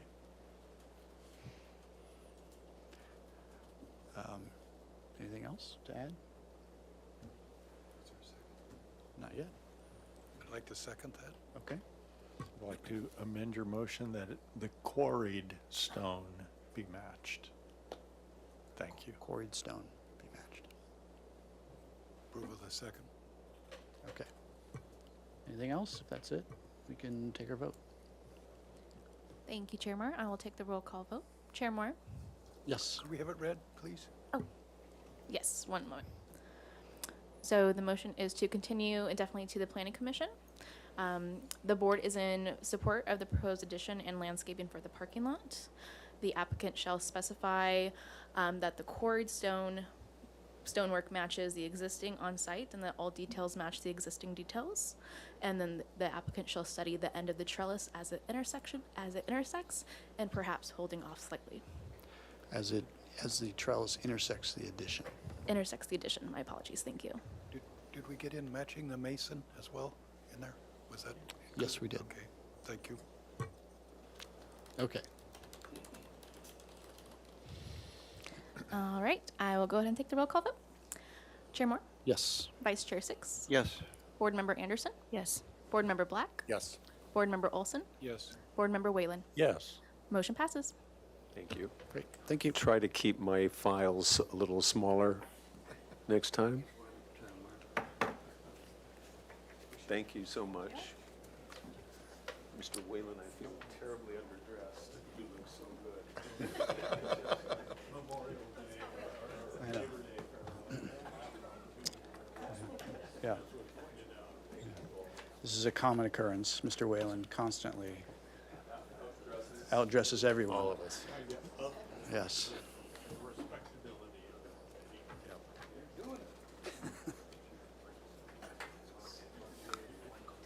Work on this computer today.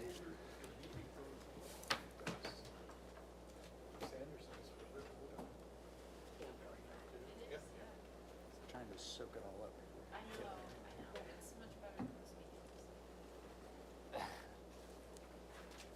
Could be like last meeting too, where they aired, then just turned it off.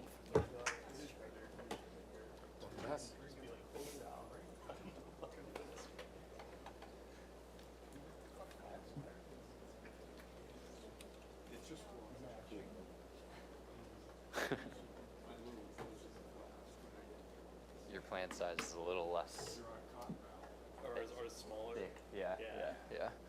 It's like you got like beautiful renderings, but they're so memory intensive. Civil files. Yeah. I think there's a way to like flatten or like redistill or something in the reduce the size. I don't want any, I'm just curious. It's the image. Civil files? Looks like it's working. If not, I don't know.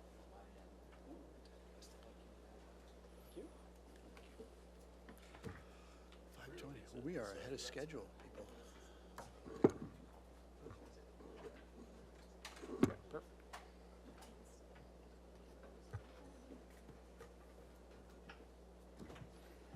Okay, we're all back. We can reopen the meeting and move on to item 4, which is 701 North Milpa Street, formerly 711 North Milpa Street.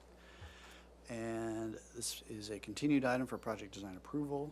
And this is a proposal for a new four-story mixed-use AED project on a 1.52 acre lot located in the northwest corner of Milpas and Ortega Streets. The project consisting of 1,365 square feet of commercial space, 82 residential units, and residential amenities, including a fitness area and business center with conference rooms. The project includes 110 parking spaces. The project received approval for a development agreement by the City Council and approval of a height exemption, front setback modification, and a parking modification by the Planning Commission. Project design approval is requested, and the project requires compliance with the Planning Commission resolution, project compatibility analysis, and was last reviewed on June 1st of 2021. Okay, before we kick off, does staff have some words for us? Just a little bit of background on this one as well. So there was a project that was approved back in 2019, and the owners came forward and wanted to make some changes to the project. So they worked with the City Council to create a term sheet, which in turn became a development agreement. And that development agreement required that the new project come to ABR for review, and which it did. And actually, they came to you twice with the revised project. And then Planning Commission looked at the development agreement, and we can talk about that a little bit, but made a recommendation to City Council. City Council approved that development agreement. And the development agreement outlines the height, the density, the setback modifications, or the parking modification, setback modification on Ortega, and just the parameters of the project. And also outlined, the term sheet actually outlines the process that this project goes through, which is a little different than other projects. So they went through all those. Development agreement was approved, went to Planning Commission, so got the height exception to be over 45 feet. The front setback, where the vehicles would encroach into that setback on Ortega, was approved. The parking modification to allow less than the number of parking spaces was approved. So all those approvals have gone forward, so now it's at ABR, so they're asking for project design approval today, and then they'll be back for final. And if you have any questions about any of that, I'm available. I'm sure we do. Yeah. Do we have our motion from the last hearing, just to refresh our memories?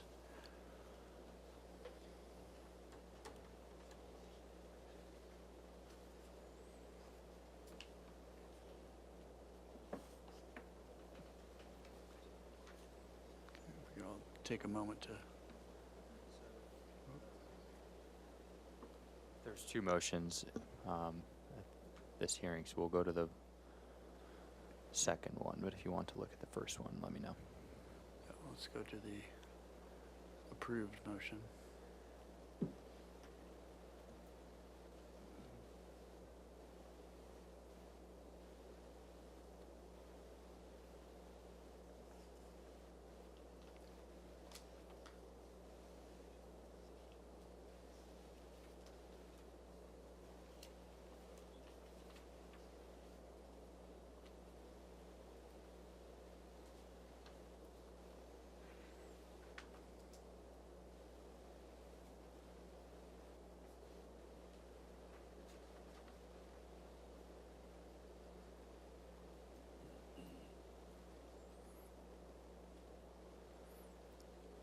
Okay, so in light of all the various approvals and modifications, a lot of our comments in the motion may not be applicable anymore.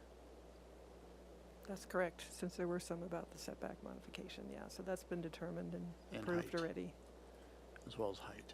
And height, yes.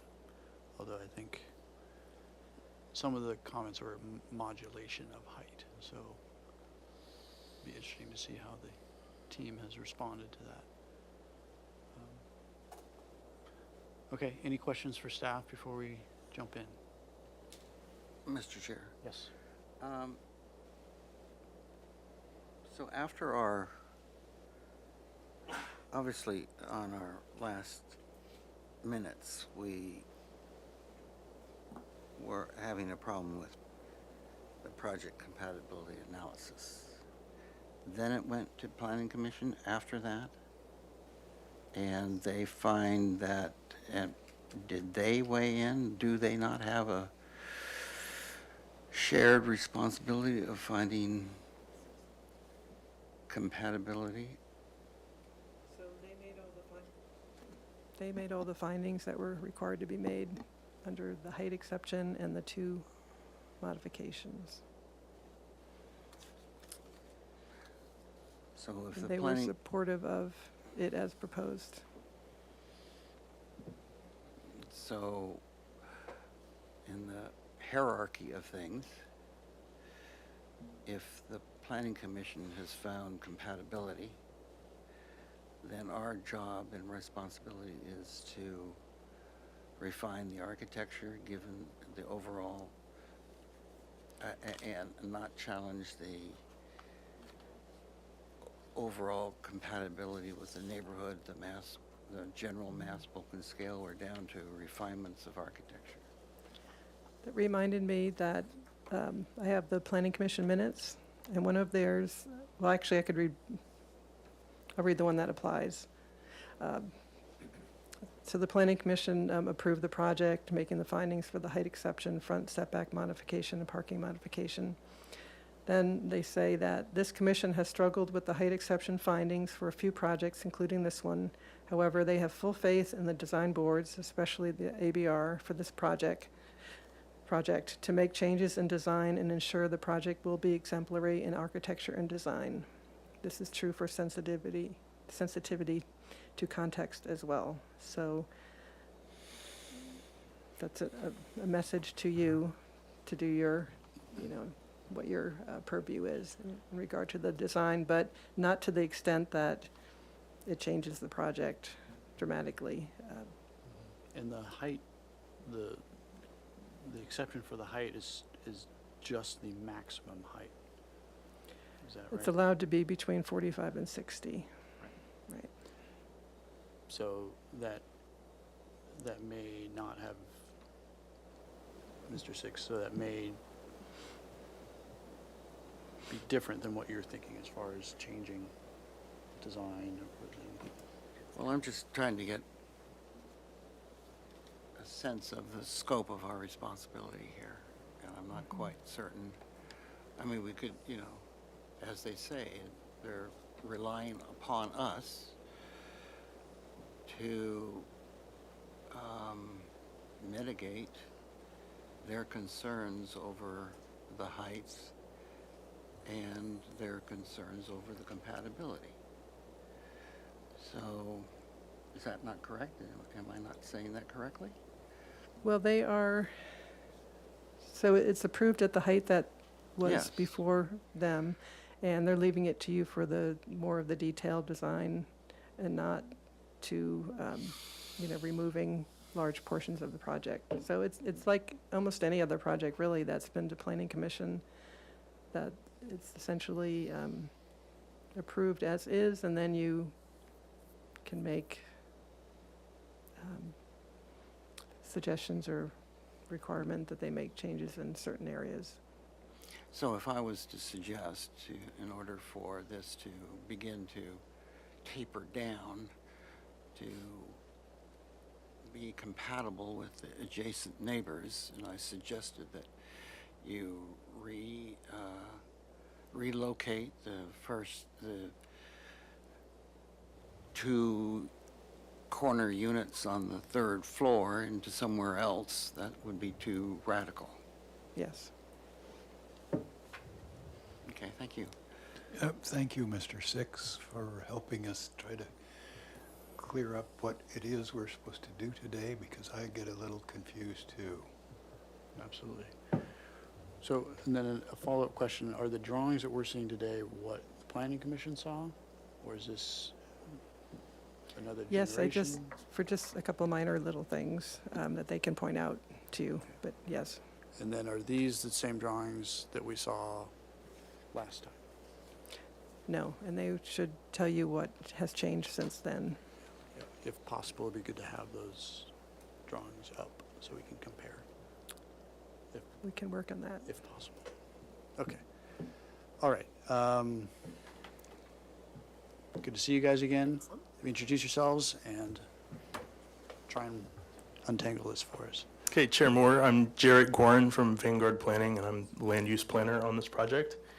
Elijah Pierce from RRM Design Group, the architect. So I'll just start off with some background and sort of elaborate on some things that Kathleen covered here.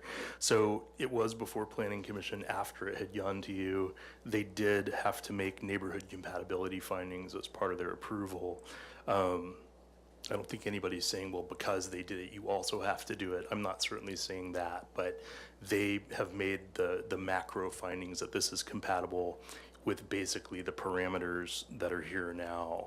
And I want to go into a little bit more depth on those findings than Ms. Kennedy did, specifically the height exception findings. And one of the findings they made, and this comes out of the resolution number 3-22, which has all the conditions in it and everything else. So their specific findings as to height was number one, demonstrated need.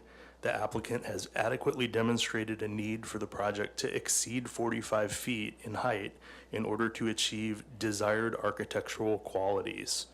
And then it goes on to say the majority of the revised project would be 48 feet tall, and a few portions would have a maximum height up to 52 feet. So it's approved in the sort of this three-dimensional envelope, and hopefully that gives you more of a, I guess, a level of parameters within which you're going to be looking at the project today. In terms of architecture and design, the commission found that the project will be exemplary in its design due to the change from a contemporary style to a Spanish Mediterranean style. Subjective, but they found it exemplary in design. And then in terms of sensitivity to context, the commission found that the project design will complement the setting and the character of the neighboring properties with sensitivity to any adjacent federal, state, and city landmarks or any designated historic resources. And then they determined that the project is compatible with the Milpas Street neighborhood and would not impact the nearby Santa Barbara Junior High School, a designated city landmark. So, and I think your board determined that too when we were here last time. So they did get kind of specific in their findings. There was a whole lot more talked about at that hearing beyond just these findings. Specifically, we talked in detail about what might happen when we came back to this board and the degree of changes that could be made here. And I told the Planning Commission our goal here is to come back with plans that articulate additional details. Like the last time, it was pretty conceptual last time we were here. And since then, and since Planning Commission, we've further developed things like architectural details and real aesthetics and things. And that's what we're looking for from your board here is comments on that and direction on that, but not wholesale changes to this project. There were a couple commissioners in the hearing at Planning Commission that wanted to throw in last minute scope changes to this project. And our answer to that was a hard no, because it's inconsistent with the development agreement that we have signed on to with the city. So we need to stay consistent with that. We need to stay consistent with the major parameters of this project. And we're looking to refine it here and refine details so that, it can be the best project it can be aesthetically. So the one direction that or two directions that the Planning Commission, they'll put specific things that they're sending down to your board that they want you to look at specifically. And in the case of this resolution, the two things that they asked your board to look at were a screened backflow device to screen the fire sprinkler backflow, et cetera. And they wanted you to look at the locations of dry utilities. So like the transformer vaults and things. They didn't want a big ugly vault sitting out in front of the building and wanted to make sure that you address those things. But that's the extent of it. So I think what that says is that the Planning Commission was comfortable with this being compatible and in the state that it is here, which is what they looked at. And we're really looking to refine this here and dial it in rather than any sort of radical changes to the project. I don't know if it'd even go as far as radical. I would just say substantive, which would include any sort of relocating parts of buildings around or on height. The maximum height's 48, but that doesn't mean, you can have 10% of it be 48 and, make the rest of the building have to be 35 and we're somehow consistent with the Planning Commission. That's not what that means, and that's not what the development agreement means. So I'm going to turn it over to Elijah. He's going to go through your comments from the minutes and what we've addressed, and then also show you some of our additional new details that we didn't have last time that we were here. Before we do that, if we've got the old drawings, we can just look at those. Great. We have the drawings from the June 1st ABR meeting. Chair Moore, just let me know where you would like Do you to. want, Well, yeah, mainly the elevations, I think, is what we want to see, what we looked at last time, just to refresh our memories.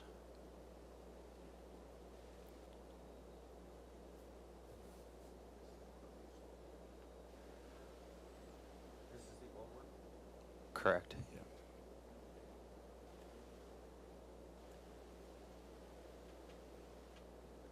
But to be clear, the Planning Commission didn't see these drawings that we're looking at now. they did see these. They looked at those, okay. Yes.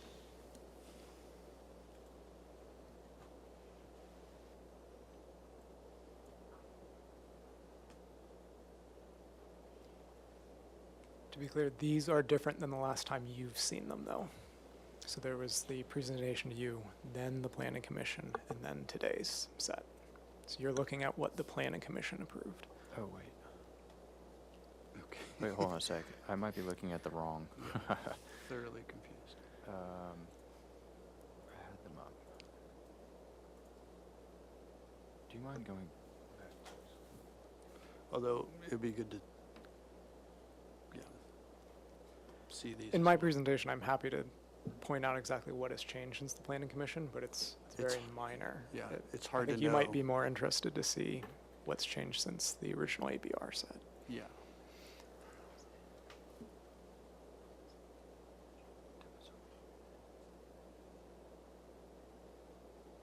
So you'd like to look at what you were, 'Cause I believe it's a could you- March set. Could you guys stop the clock on our presentation for this? Yeah, of course. That'd be great. Yeah, we're not. so I which believe ones? that's what would- Chair Moore is I'm not asking sure which for. ones you want to look at this point now. So we have the June 1st ABR set, we have the planning commission. Right. well, Set. We just were looking at the planning commission set, right? That set we were just looking at would be the June 1st. So the ABR set. Mhm. Okay. Okay. So if we could put that back up.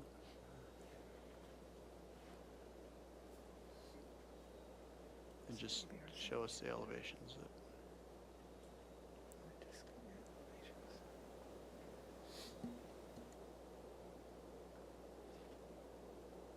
Yes, and these are different than the ones I just previously were showing you, so these are the correct ones.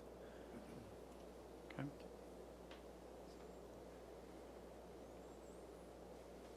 Just scroll through them, just so we get a.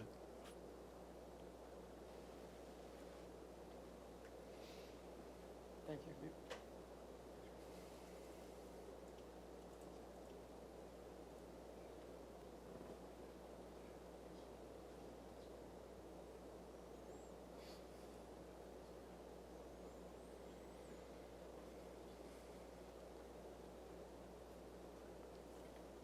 Okay. All right. Yep. Thank you. That's it. Thank you for indulging me. All right. Go ahead. Excellent. Thank you very much. So I thought we'd just kind of dive into this. If we could begin with the planning commission comments. So taking a look at the screening. So right here in the, say, planned northeast corner of the site is where we have our backflows coming in. And so we've surrounded this with screening. We do have to leave a lower path here for access, but the forward-facing sides we do have surrounded in landscape. Have kangaroo paw, some agave surrounding those. If we have any additional questions about species, we can dive into those. But these are our backflows that are being screened there. And then as for the dry utilities, let's really have two. One, we have a transformer that's out in the northwest corner, and then we have two gas meters that are against the building.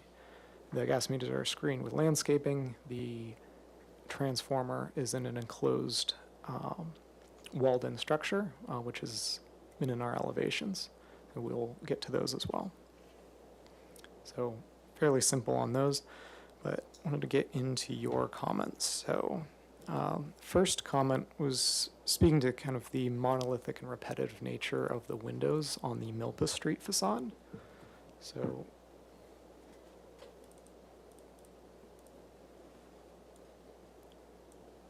we took a look at this and tried to break it down into rational divisions of building masses. So you can kind of see the different articulation between this building mass, and this building mass, giving it a bit of variance.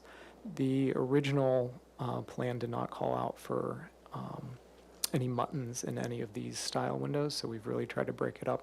I think it goes quite nicely with the character, but also gives a little bit of variation, while at the same time we're not proposing these to be a truly village style building where this building's entirely different than this.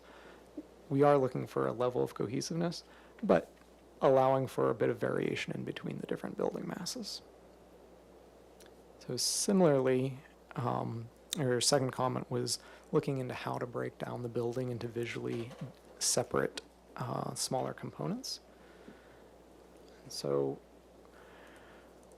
we took a look at some kind of closer in vignette renderings to attempt to demonstrate that we have these different episodes along the facade.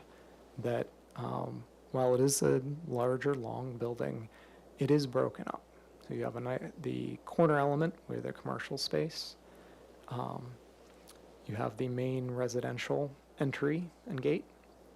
And then you have these planters and balcony and patio masses that break down the facade as you walk by. So from a street level, you're getting these ins and outs and balances. It's not a taut facade at all. And tried to selectively sprinkle in some nicer details here and there that give each space a little bit of a different feel. So while we've kept a similar color scheme and styling in between them, we've really attempted to emphasize these different variations along particularly the street front. All right. Third comment was talking about modulating the roof slopes. Just a great comment. So originally we had a more, it was actually pitched roofs kind of marching along in these various masses. So we've moved to this balance of shed roofs and pitched and brought down some of the heights here. So this is a balcony here and here that in our original scheme we had covered and trellised, but allowing the heights to kind of come up and down and break the plane of the parapet and dive back down. So particularly from a ground view, you're not going to just get a hard straight line across. And then looking at comment number 4, which was about the 4-story being too tall. So I'm going to look at a couple things here. One, and this is something we spent some time with the Planning Commission at, is right here is Milpas Street. So this is a section, or an elevation, but basically a section through Ortega. From the street views from Milpas, we've really set back the 4-story quite a bit. So from an angle, yeah, you'll be able to see the 4-story, but the main visual, what you'll really feel from the street from Milpas, is going to be these 3-story elements. This is set back, basically a full unit, back till you get the 4-story. And then similarly, go out here. So here in elevation, we've attempted to kind of demonstrate faded back the 4-story a bit. But this line here is, I think, what will really be the felt and appeared kind of cornice line along Milpas.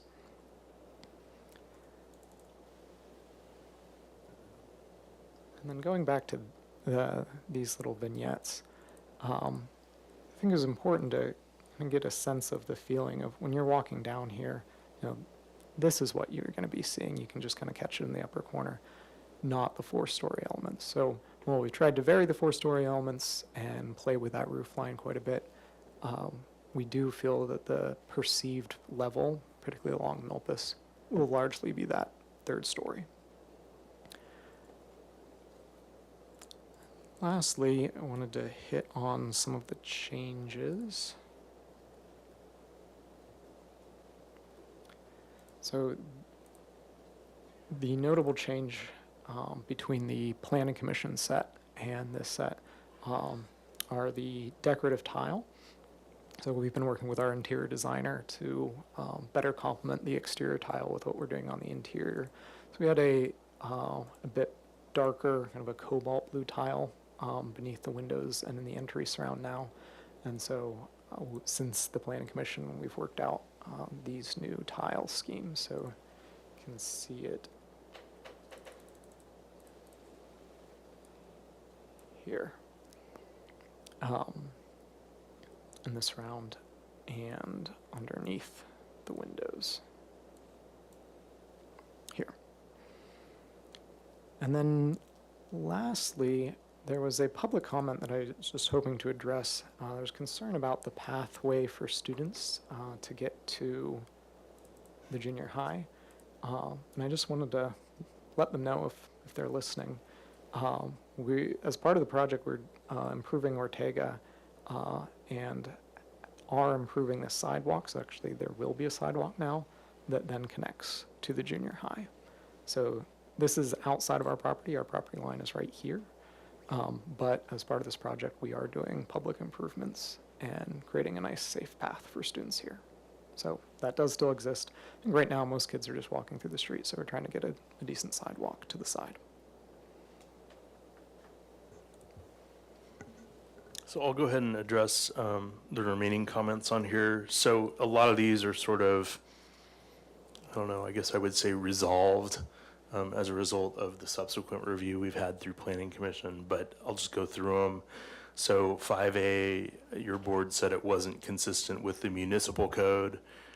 It is consistent with the municipal code, and specifically the Planning Commission approved the modifications to allow the things that were slightly off. Those are now approved. So by definition, that makes them consistent with the municipal code.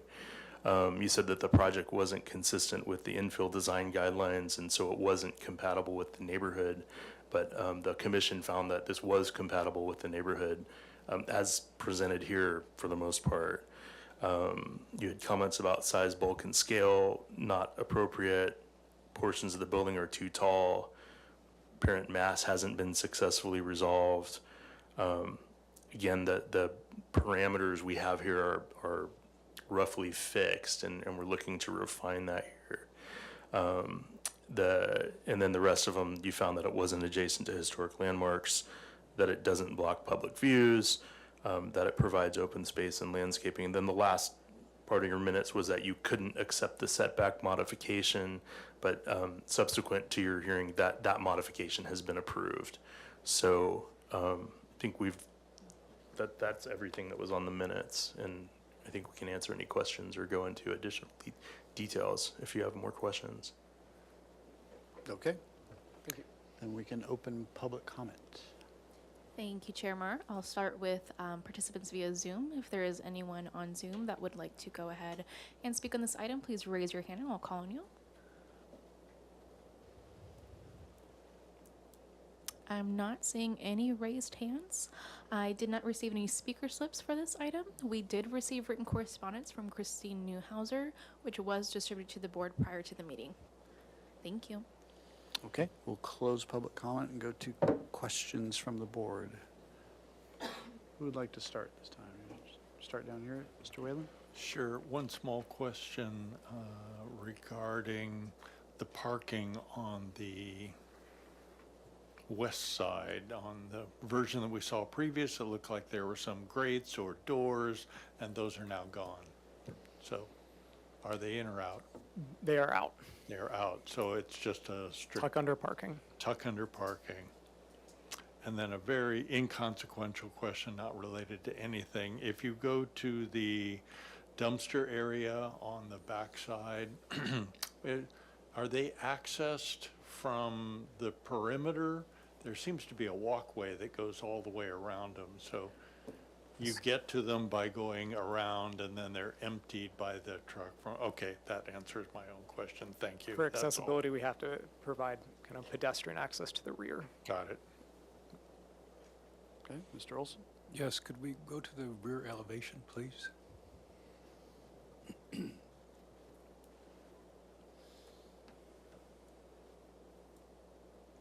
And could we focus again on the changes that you've made to that elevation? As I see this, as because this rear elevation might be more important than it might be on some projects because of the closeness, how it's open to the field and that sort of thing. So we'd ask you at our last meeting to give those considerations. So I'm interested to know what you did. I'm having a little trouble seeing because I'm distracted by the red bougainvillea in full bloom, and it might not always be that way, but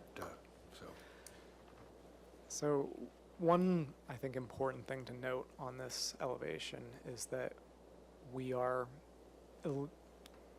hiding a fence and row of trees on the junior high side, so you can see the building.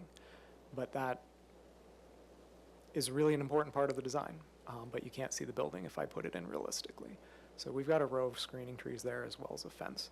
So that bottom layer, where you have the open tuck under parking, would be largely obscured, and even more so than that.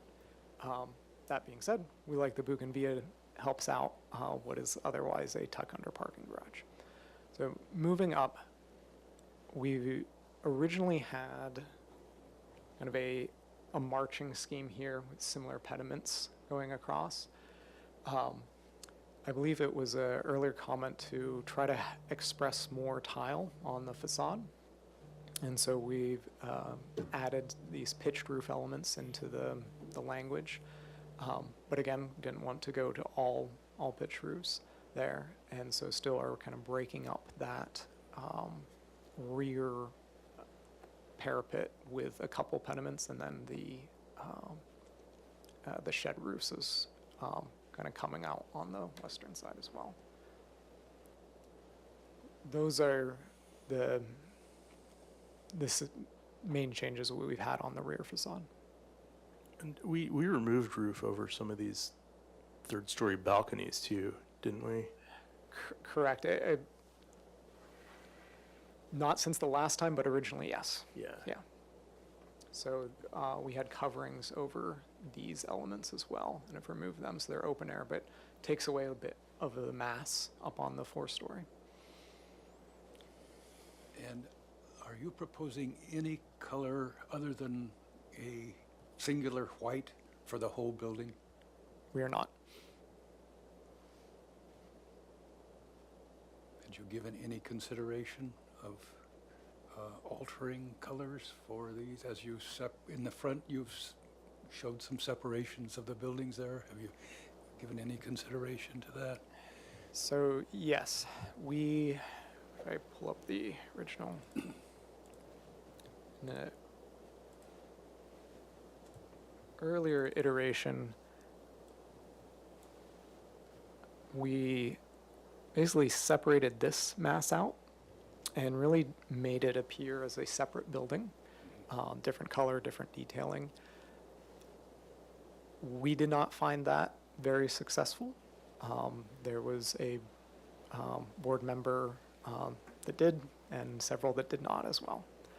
So it's something we have studied. I'm open to studying or additional thoughts on something like that, absolutely. But I will say, I would just ask for clarity of intent. If that does become a comment, just please let us know what the intent is. If it is truly to separate out the building, or if it is more of a coloring item. I don't see an obvious way to apply that. I wish there was, but I don't see it either.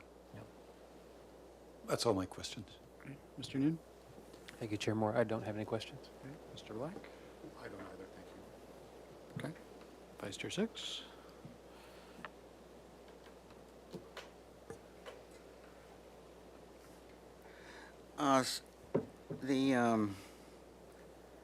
Were the solar panels for the parking shade structures always part of the project?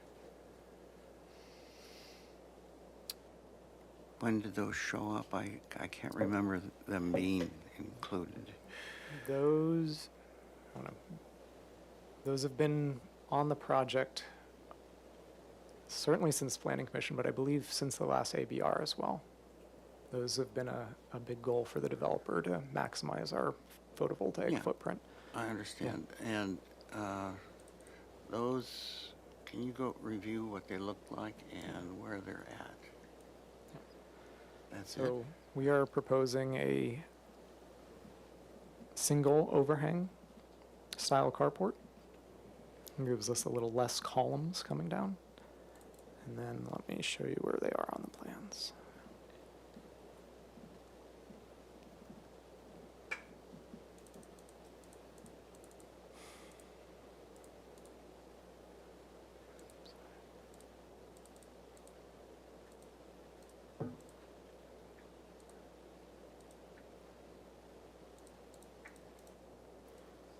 So I have a cheat sheet for most of my plans, but I didn't have that one.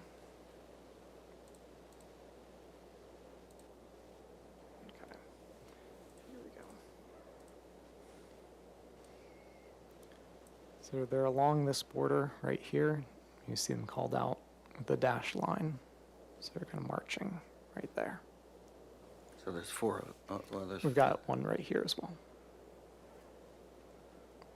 So you said there is a significant landscape at the school property line.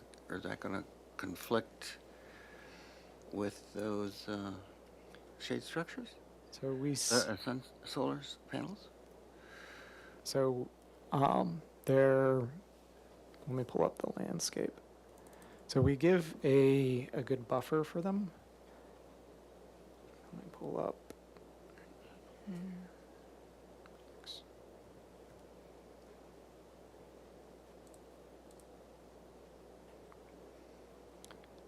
It's split into two, but we got the first bit here. And we have the second bit here.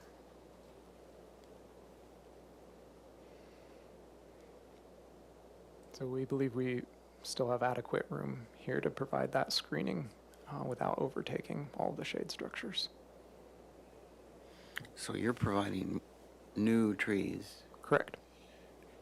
You mentioned, so there's no trees on the school side existing?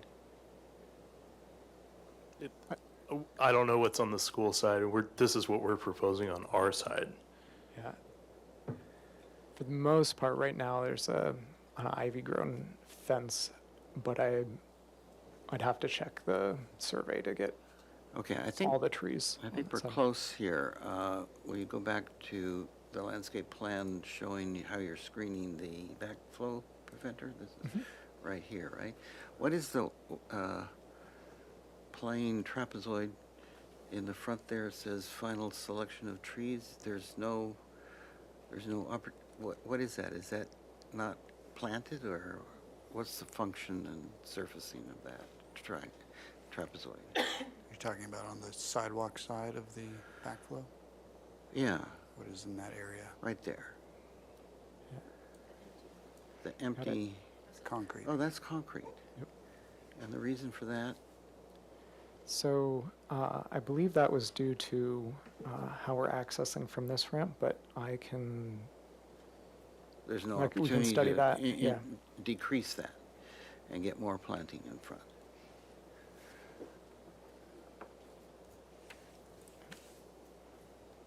You have questions? Happy to study that. Okay, Yeah. great, thanks.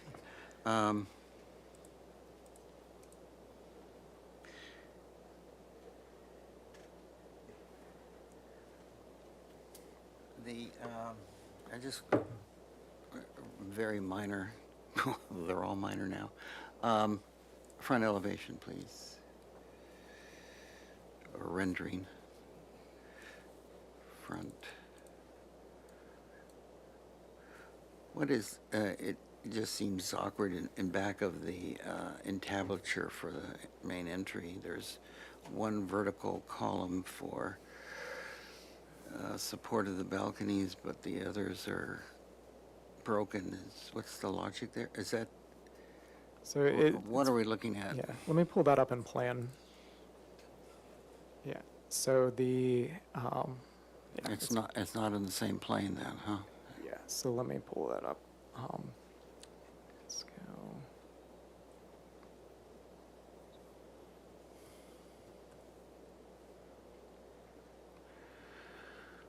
So just so you can see, we're set back about 20 feet.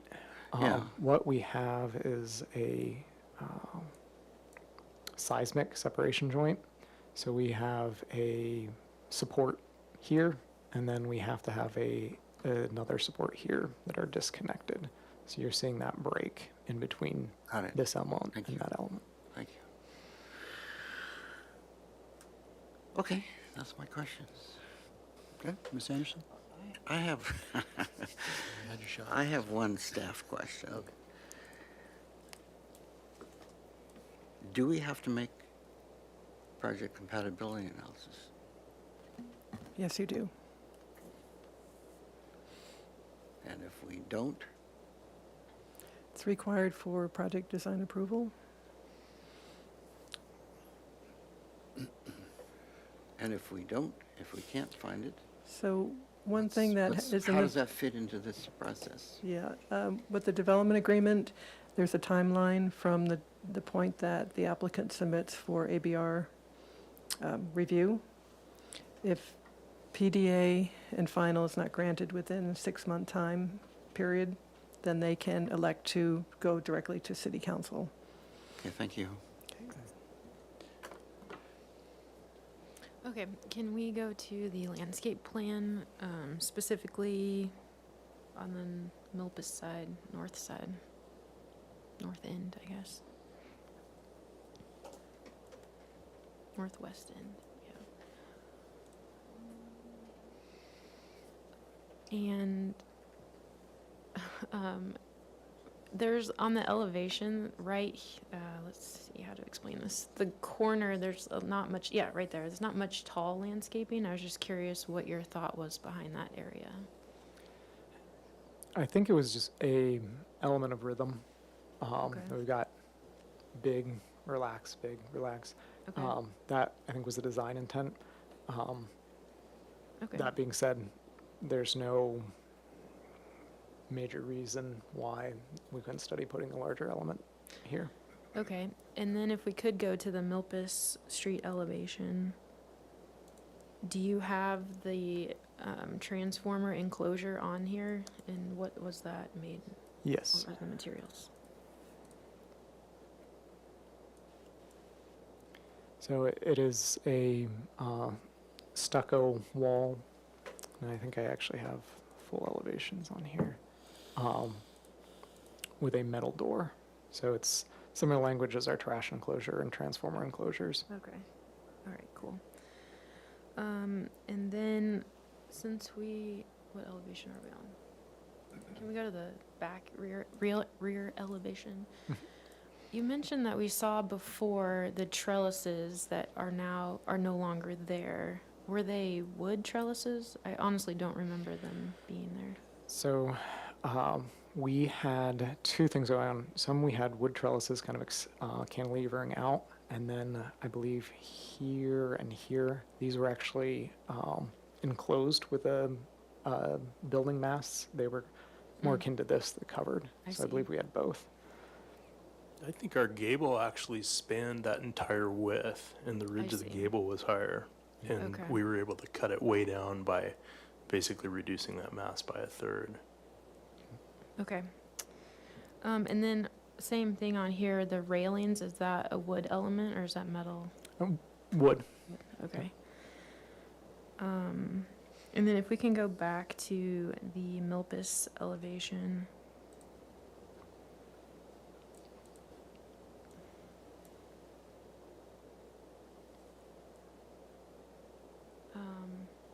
Actually, it's more of a comment, so I think those are all my questions. Thank you. Okay, thanks. Let's start with this. So you talked about, in your presentation, you talked about wanting to create a cohesive project from an elevation standpoint. And I think over the past many meetings, the board has encouraged you to look at not creating a cohesive project in that way and trying to vary the building massing and vary the detail, vary the window types, etc. So you've gone one step. You've at least varied the window types. There's some square ones, now there's some vertical ones, some variety. So can you explain to me again why presenting what you're calling cohesive design is the best way to approach this in a neighborhood compatibility sense? So I'd say real quick, I mean, this is one of the things when Mr. Pierce was asking repeatedly just now that we get really clear direction on this. The reason he's doing that is because we didn't have clear direction on that. Some of your board was directing us to make it cohesive. Others on your board were directing us to differentiate it, and we had to take that and try to figure out what to do with it. So I'll let Elijah explain why we chose to do this. So, I think we are very open to additional ideas and developing, maybe a more nuanced variation. But at the end of the day, this is a singular building, and there's a bit of authenticity to try to pretend like it's 7 different buildings. I have attempted that on other projects, and sometimes it's successful and sometimes it's not. It will be built at the same time, by the same group of people, the same materials. There is going to be a level of consistency, no matter if we paint each bay a different color. To go to a degree where we are making it entirely an attempt to make every, bay completely different, I think would veer off from a truly good design. That being said, I very much agree with you. You took it one step. We did the windows. You're right. It is the board's opinion that additional steps should be made. I think we're very open to that. As Mr. Gordon said, we might ask some specifics.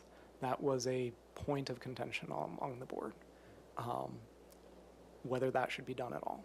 So if it is the board's opinion that we need to take a few more steps, very open to that. I'm happy to take a crack at that. Okay.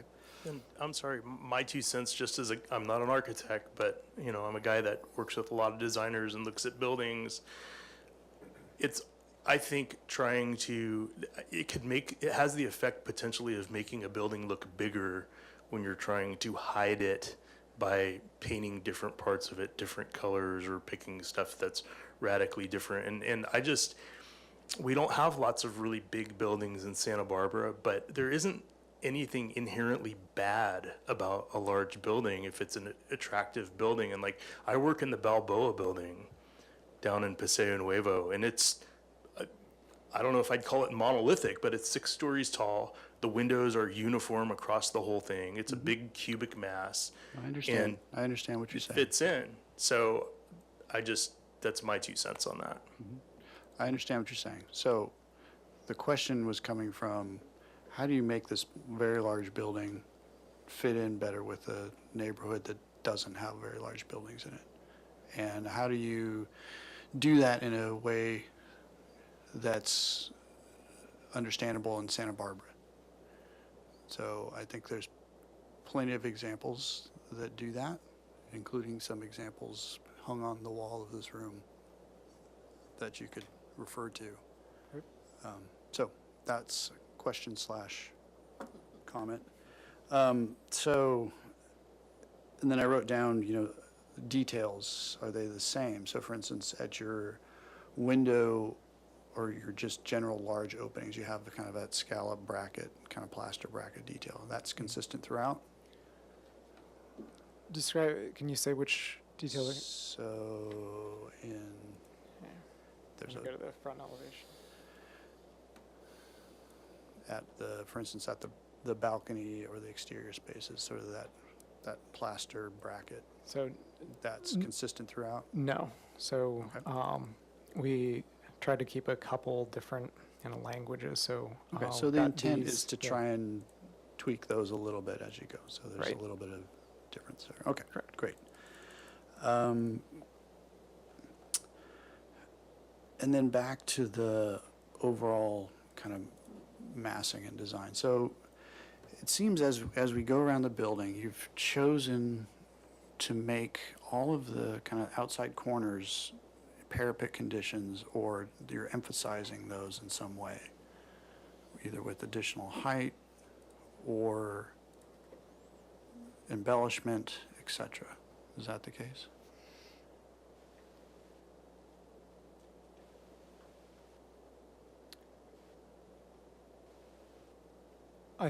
I think that's largely fair, yes. Okay. Yeah. And did you look at swapping sloped roofs for parapet conditions in some of those cases? And would that help bring some of that apparent three-dimensional mass as you're looking at this thing from across the street, would that help it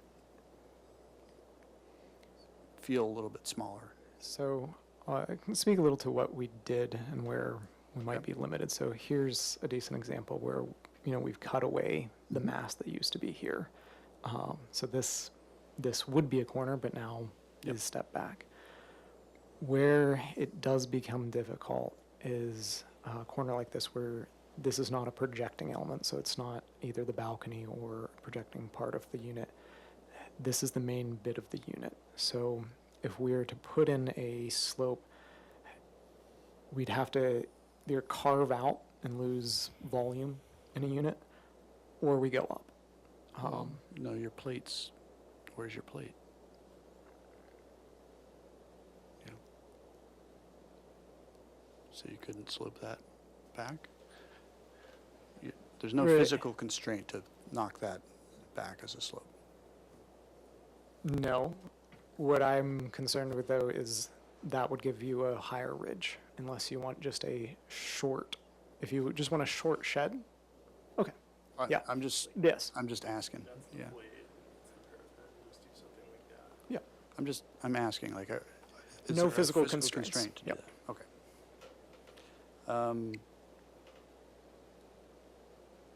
And then on the trees that are screening this back elevation, what are the types or species of trees? How tall are they going to get?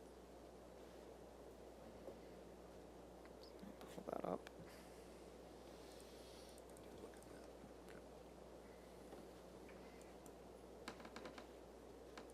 Pull that over. So the larger ones, the Brisbane box. 24-inch box to start. It's pretty small.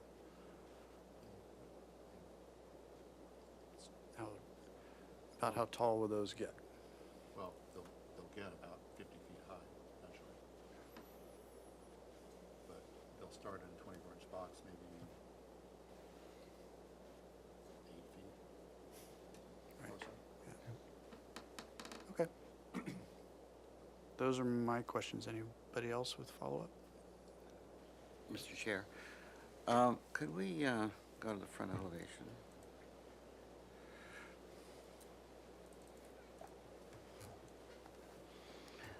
So in the so if I'm to understand correctly, like in the midsection there, where you have the double windows theme, the parapet is actually a balcony railing. There's Correct. There's a roof deck behind this parapet. is there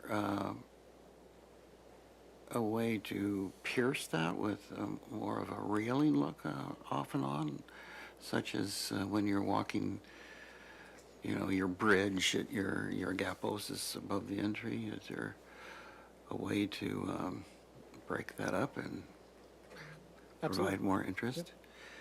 And then, like the rear elevation, is the where the tower is, the element where the tower is. Zoom back up to the entry, front elevation. This. Yeah, so that third floor balcony, is that a typical one that you carved away in the back? Here, no. This is actually contiguous with the rest of the roof deck.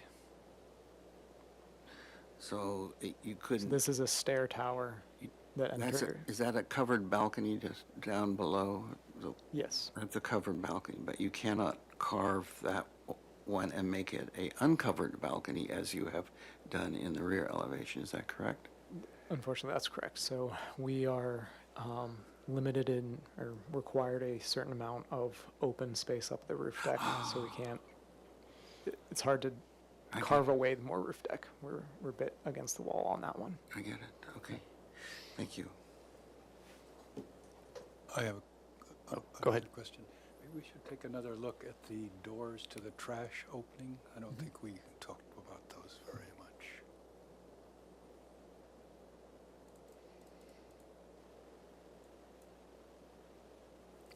Could you describe them? So we haven't detailed them yet, but would be happy to get back. But the intent is that this would be a metal door with a solid back metal panel that is then kind of draped with solid bar stock. So a metal door painted black or Dark color? bronze, but yes. Without detail except for the or the vertical stripes. Correct. Thank you. Yeah, go ahead. It's very minor, but how high, I'm sorry, doing that all day. How high are those stone walls out on the sidewalk? In your rendering, they look tall to me, but. Pull up the elevation real quick.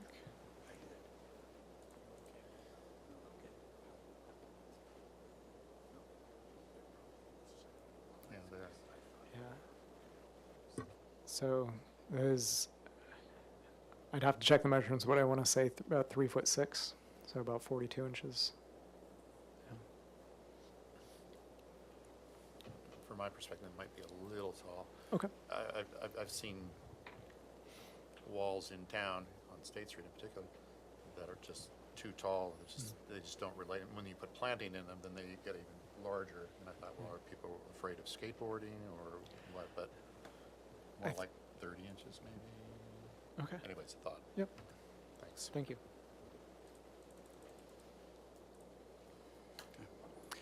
I have just one, this picture brought up a question. So this little door, what is that? It's actually it's a service entrance into our electrical room. Okay. Okay. One more question. So are the trash and the transformer doors the same, except for the size? Correct, yes. Okay, any other questions? Done, okay. Let's go to comments then. Who'd like to start? Mr. Olson? Actually, I appreciate the architect's willingness to work with us here. I think that's very evident, and I, for one, appreciate that. I think progress has been made here on the, especially on the Milpas elevation and the rear elevation. I'm encouraged to the thought that, as I've already said, your willingness to maybe take it another step, couple of steps. And I think that given the way the changes we've seen, that I expect that we can find some way to approve of this, or I certainly think I might as we move forward on it. I think that the fact that the sidewalk has been made for the entrance to the backyard of the school, of the junior high school, is an important, and I appreciate that also.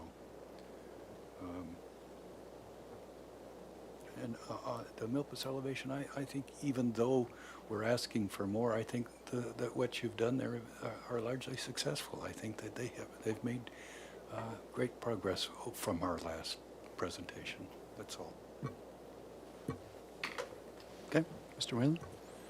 Sure, I think Mr. Olson put it very well, but I'm sure you can sense the board's consternation and frustration. It's as if the city council and the development agent and the planning commission have asked us to do plastic surgery, but we can't use a scalpel. So that being said, the only comment I can make relates to what Mr. Six noted, the odd column behind the entry. I think that should be twinned, and the dimensionality of that should be enhanced so it doesn't look so spindly, and perhaps it become a part of the entry composition. That's all I have. Thank you. Okay. Since we're down here. Yeah, thank you, Chair Moore. I don't have anything to add to what the two board members have said already and what I assume everyone else will say. I could support PDA at this point. Mr. Bly? Yeah, I would agree. And I would compliment you too on, you know, you've created opportunities for a fair amount of landscape, given, you know, how big the structure is. And I would point out, for the benefit of Ms. Anderson, who was concerned about, you know, an extra tree in the front, that there are street trees there that don't show up on your elevations, and so that's going to be significant against a building this size. So, but I think the landscape, for the most part, is successful, and I would support it. Thank you. Okay. Vice Chair Six? Yes, well, you can sense my frustration because of my previous questions about making compatibility.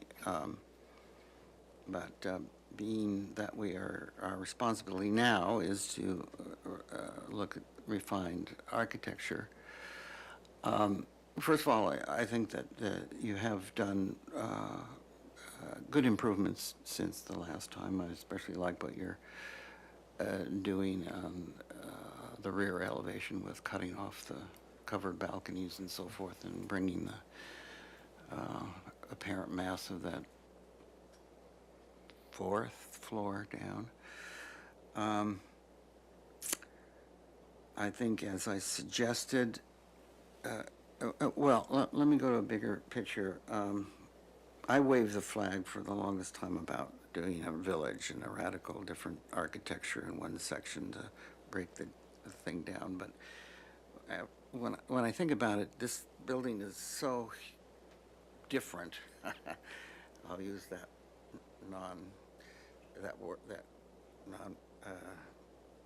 word from its surroundings, that it's going to have to stand on its own and be you know, trying to disguise it as a village is not going to work. It's standing alone, and it's going to be alone. So a radical difference in styles and so forth, I don't think works anymore, or it ever will. I do think that there's an opportunity, and I've seen it in other projects, especially the way you've designed the front elevation, that there could be a very subtle coloration difference between the recessed elements and the proud elements. That, you know, is a different off-white, a cool versus a warm, or slightly darker. I think that it wouldn't, you know, it would still read as the whole building, but the very subtle difference, I think, would be a great finesse. I agree strongly, as my open question on the single offset support on the bridge and on the entry gap. I also think that you should work on, as I suggested, bringing some kind of railing elements and opening up the continuous parapet on that roof deck to distinguish subtly different sections of the building.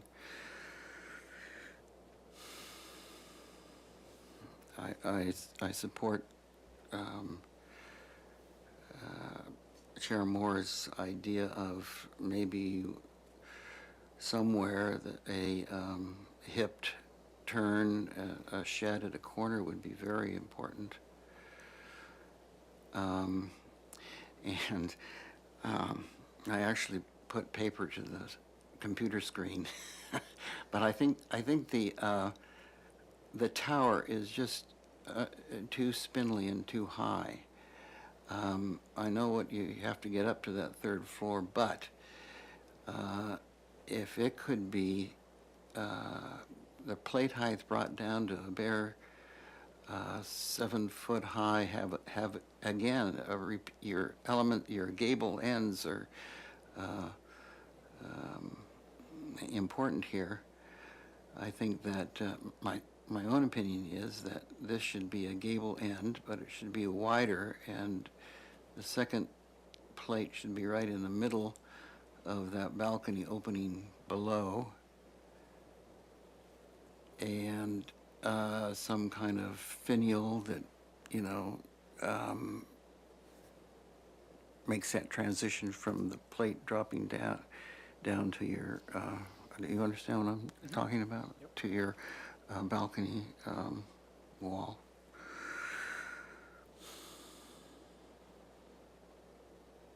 Now, as we uncovered in our questions, I think should we study the amount of concrete in front of the backflow preventer, and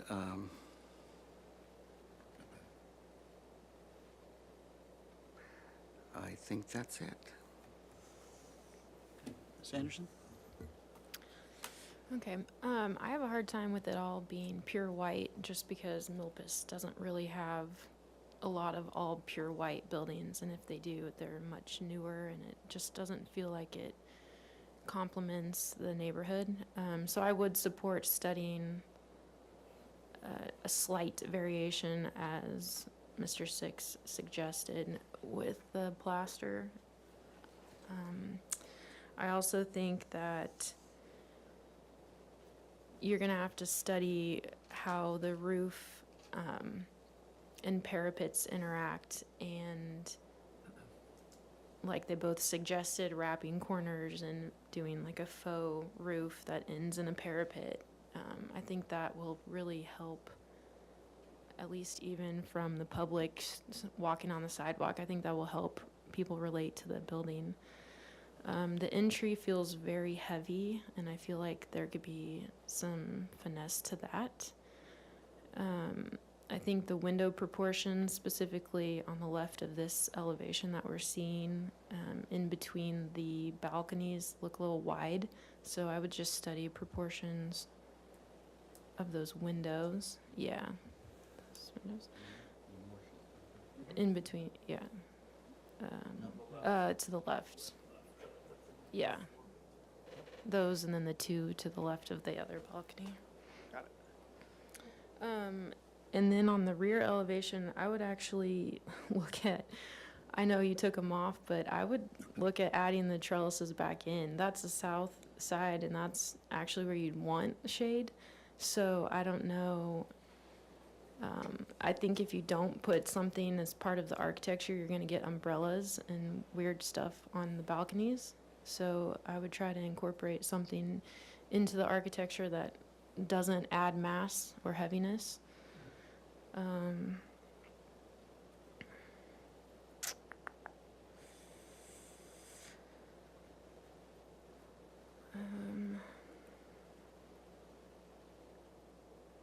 think those are all my comments. Okay, thank you. Well, I think like everybody here, I think we all agree that this is a good step forward, and the design has evolved in a good direction. I think largely the massing, particularly along Milpas Street, is successful, having that, it's really just 3 floors on Milpas Street. I think that's appropriate. And I think, the back of the building, if we can encourage a larger box size for those trees that are along there, and maybe you increase the spacing to allow for those to really grow out in the future, I think that's going to solve a lot of the issues for the back of the building. I think as my question indicated, I disagree with trying to make this a cohesive thing. I think just some subtle detailing difference could go a long way into making this appear like it is a little bit more like individual buildings. Doesn't need to be the full State Street treatment. You know what I mean? This does not need to go that far, but I think you started with the window differentiation, move on to, some of these, maybe, the openings aren't the balcony openings aren't all the same. The tile isn't necessarily all the same. The heights of the sandstone planter walls don't need to be the same. You know, you could even potentially have little sandstone on the building as a way of introducing something different. And particularly at the parapet, top of the parapet, Vice Chair Six had some good suggestions about trying to break that up, which will help vary that height even more. I think in lieu of just the simple plaster detail as like a coping detail at the parapet, maybe you introduce a section where there's a little bit more of a cornice detail, something a little extra to give that section some interest. And then I think you do need to do at least some sort of change to a corner on this. There's, you know, on the four corners, they're all hard, pretty, you know, emphasized corners. So I don't know which one you tackle, but something to give it some sense of change and drop down. So, and I know I keep pointing to these drawings that are on the wall, but if you look at them, for pretty much in every end condition, there's a sloped tiled roof. So something to go by. And I agree that slight color shifts could really help to further push, or at least visually push some of the mass back on the Milpas Street elevation.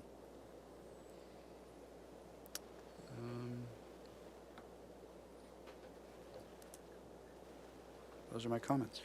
I think I'd like to recognize something that Ms. Anderson said, that her observation about Milpas Street and white buildings and the brightness and the whiteness of this building, I think, emphasizes the bigness and the difference that we're trying to somehow camouflage. And so I think somehow to take away from that brightness of the white would be really important, and I appreciate your recognition of that.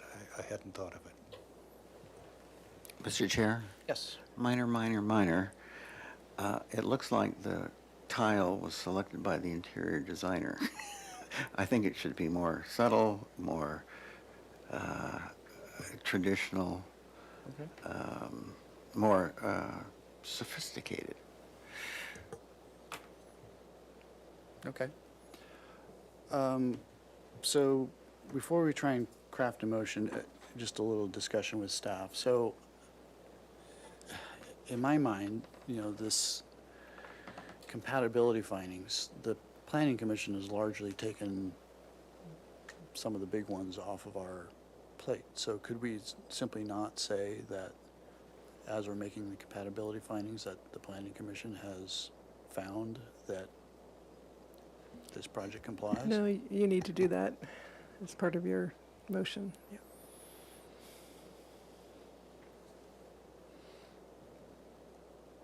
Okay. It's going to make it harder.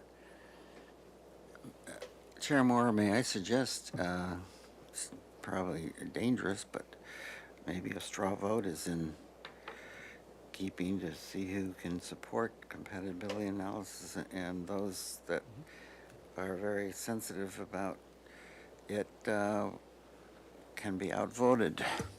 Mm-hmm. Well, I think it's important to understand what project design approval is. You know, you're essentially freezing the project in its state, and changes other than minor detailing and color changes are really what's left at that point for final approval. It brings up a question that the comments that we've made, do we feel that we need to see it one more time before PDA? And do we have that luxury? You are able to do that. You can continue it. I think it would be a good exercise either to have a short discussion on this or to have a straw vote about who feels it's ready for project design approval. So I'm open to either. Well, given that the architect has almost invited us to recommend changes and his willingness to make those changes, I think that we would like to see it again and see what he's going to bring for us. Anyone else? I agree. Okay. Others agree with that Sure. approach? Yes, I would like to see it again too with that, in that regard. Okay. I have a question just about, generally about compatibility. Are we talking about size, bulk, and scale? Are we talking about architectural style? Are we talking about color? Or what are the criteria for compatibility? Well, we don't have to make that today, so. Okay, So, running from that. yeah. Okay. Okay, does someone want to go for it? Or I can try. Okay. So I'll make a motion for an indefinite continuance back to the full board with the following comments. That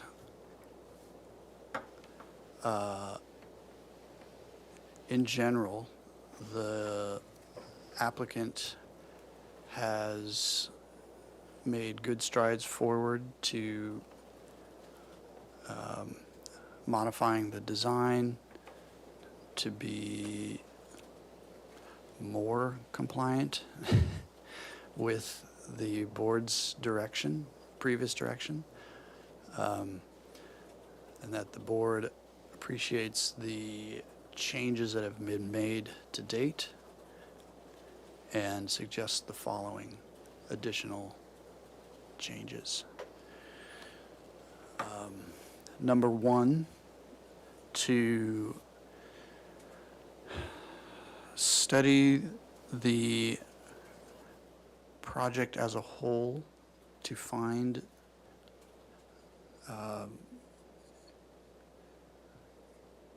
parapet conditions that can be at, let's say, parapet conditions at the outside corners of the project that could be transformed into sloped roof areas or differentiated with different roofing style to attempt to visually reduce the massing of the project.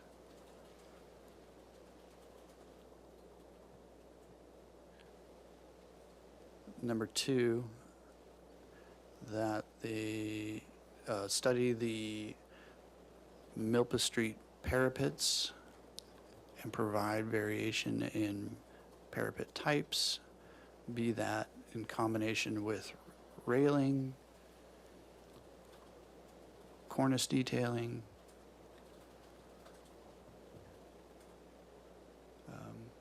or additional tiled roof areas.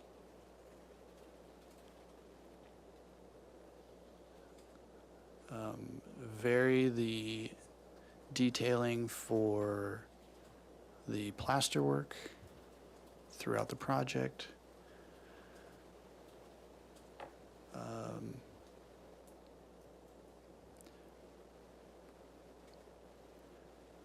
Study providing additional sandstone areas on the building.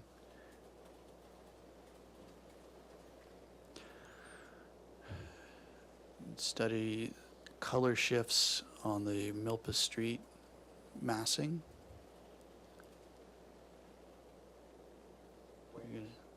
And would that go through all elevations? Sure, all elevations. In particular, study the surrounding neighborhood for colors that are found nearby. Okay, provide larger box sizes for the proposed screening trees along the, is that the west property line? Southwest? The property line adjacent with the Santa Barbara Junior High. In order to provide more immediate screening.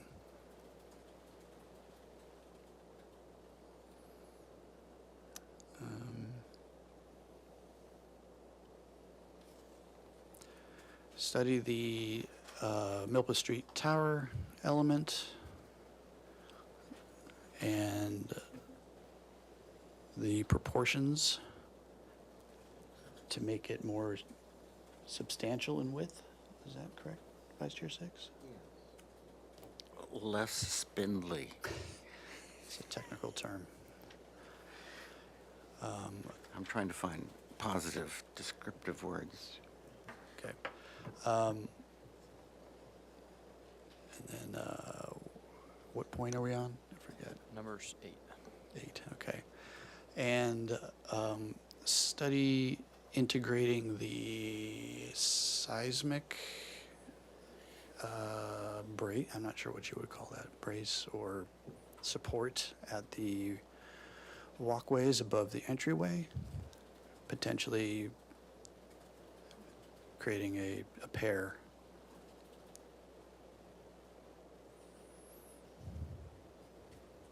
Okay, what else? Chair Moore? Yes. I appreciated Member Anderson's comment about restudying the entry to reduce the heavy appearance, and Member Six's comment that the tile should reflect more traditional and less modern appearance. Okay, so let's make those points 9, 10, 11. Chair Moore, I would make exception to the quote-unquote heaviness of that entry. I think it needs to have that substantial. Maybe there's more detailing, but the size of it, more finesse. Okay, I think the size is fine. The more finesse too.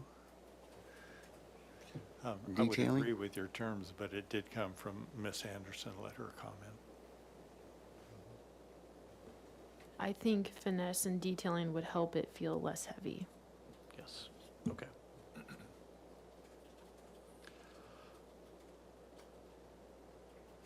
Anything else?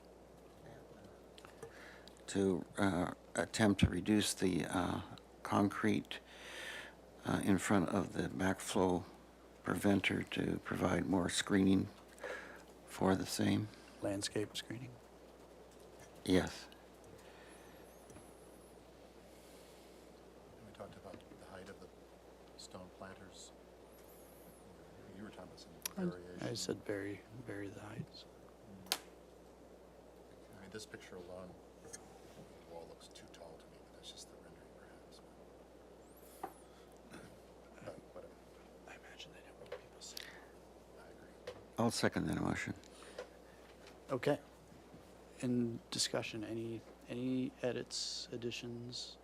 I have maybe a comment. I'm probably outnumbered, but I agreed with the comment of the introduction of sandstone. I didn't agree with the color variations. I thought that maybe that could end up looking forced and not, maybe not successful. I guess I would be interested to see how outnumbered I am. Well, I think the applicant is welcome to bring back variations of that. Okay. Because it's hard to hit it. I also think Mr. Six said subtle, so as I imagine, that's a very subtle change, but it reduces, it makes the depth of that change, so I think you could hardly tell it actually, but it would be subtle enough. That's the way I thought Mr. Six meant that. Yes. Okay, anything else? Okay, can we read that back? Yes, absolutely, Chair Moore. All right, so the motion is to continue indefinitely with the following comments. In general, the applicant has made good strides forward to modify the design to be more compliant with the board's previous direction. The board appreciates the changes that have been made to date and suggests the following changes. Number one, to study the project as a whole to find parapet conditions at the outside corners of the project that can be transformed into slope areas or different roofing styles to attempt to visually reduce the massing of the project. Number two, to study the Milpas Street parapets and provide variation in parapet type in combination with railing, corner detailing, or additional tile roof areas. Number three, to vary the detailing of the plasterwork throughout the project. 4, to study providing additional sandstone areas in the building. 5, to study the color shifts on the Milpas Street massing on all elevations. In particular, study the surrounding neighborhood for colors that are found nearby. Number 6, provide larger box sizes for the proposed screening trees along the southwest property line adjacent to the junior high in order to provide more immediate screening. Number 7, study the Milpas Street tower element and proportions to make it more substantial in width and less spindly. Number 8, to study the, I apologize, I can't read my shorthand, integrating the seismic brace or support at the walkways above the entryways, potentially creating a pair. Number 9, study the entryway to have more finesse and restudy the tiling. Number 10, to restudy the tile to be more traditional and less modern. And then 11, restudy the concrete in front of the backflow device. So that last point, study the concrete area in front of the backflow device to provide more substantial landscape screening for the backflow device. A couple comments. I think you started off with, right before you suggested the corner sheds, you said overall, I think, just reducing, would you read that second one back? The second, to study the Milpas Street parapets and provide variation in the parapet type in combination with... No, before that. Before that, number 1, to study the project as a whole to find parapet conditions at the outside corners of the project that can be transformed Okay, into slope areas. that works. And I think down at the entry finesse, and did you say tiling or detailing? Oh, my apologies, detailing. Detailing, thank you. Yes. Yes. I have a question. Would you consider having them study adding the trellises on the rear elevation? Would you consider that?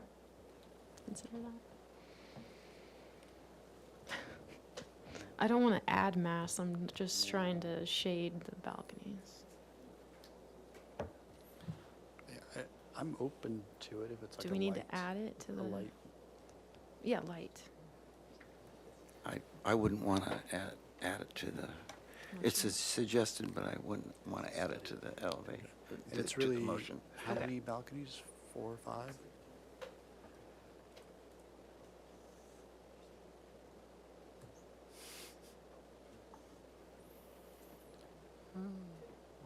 So, 6.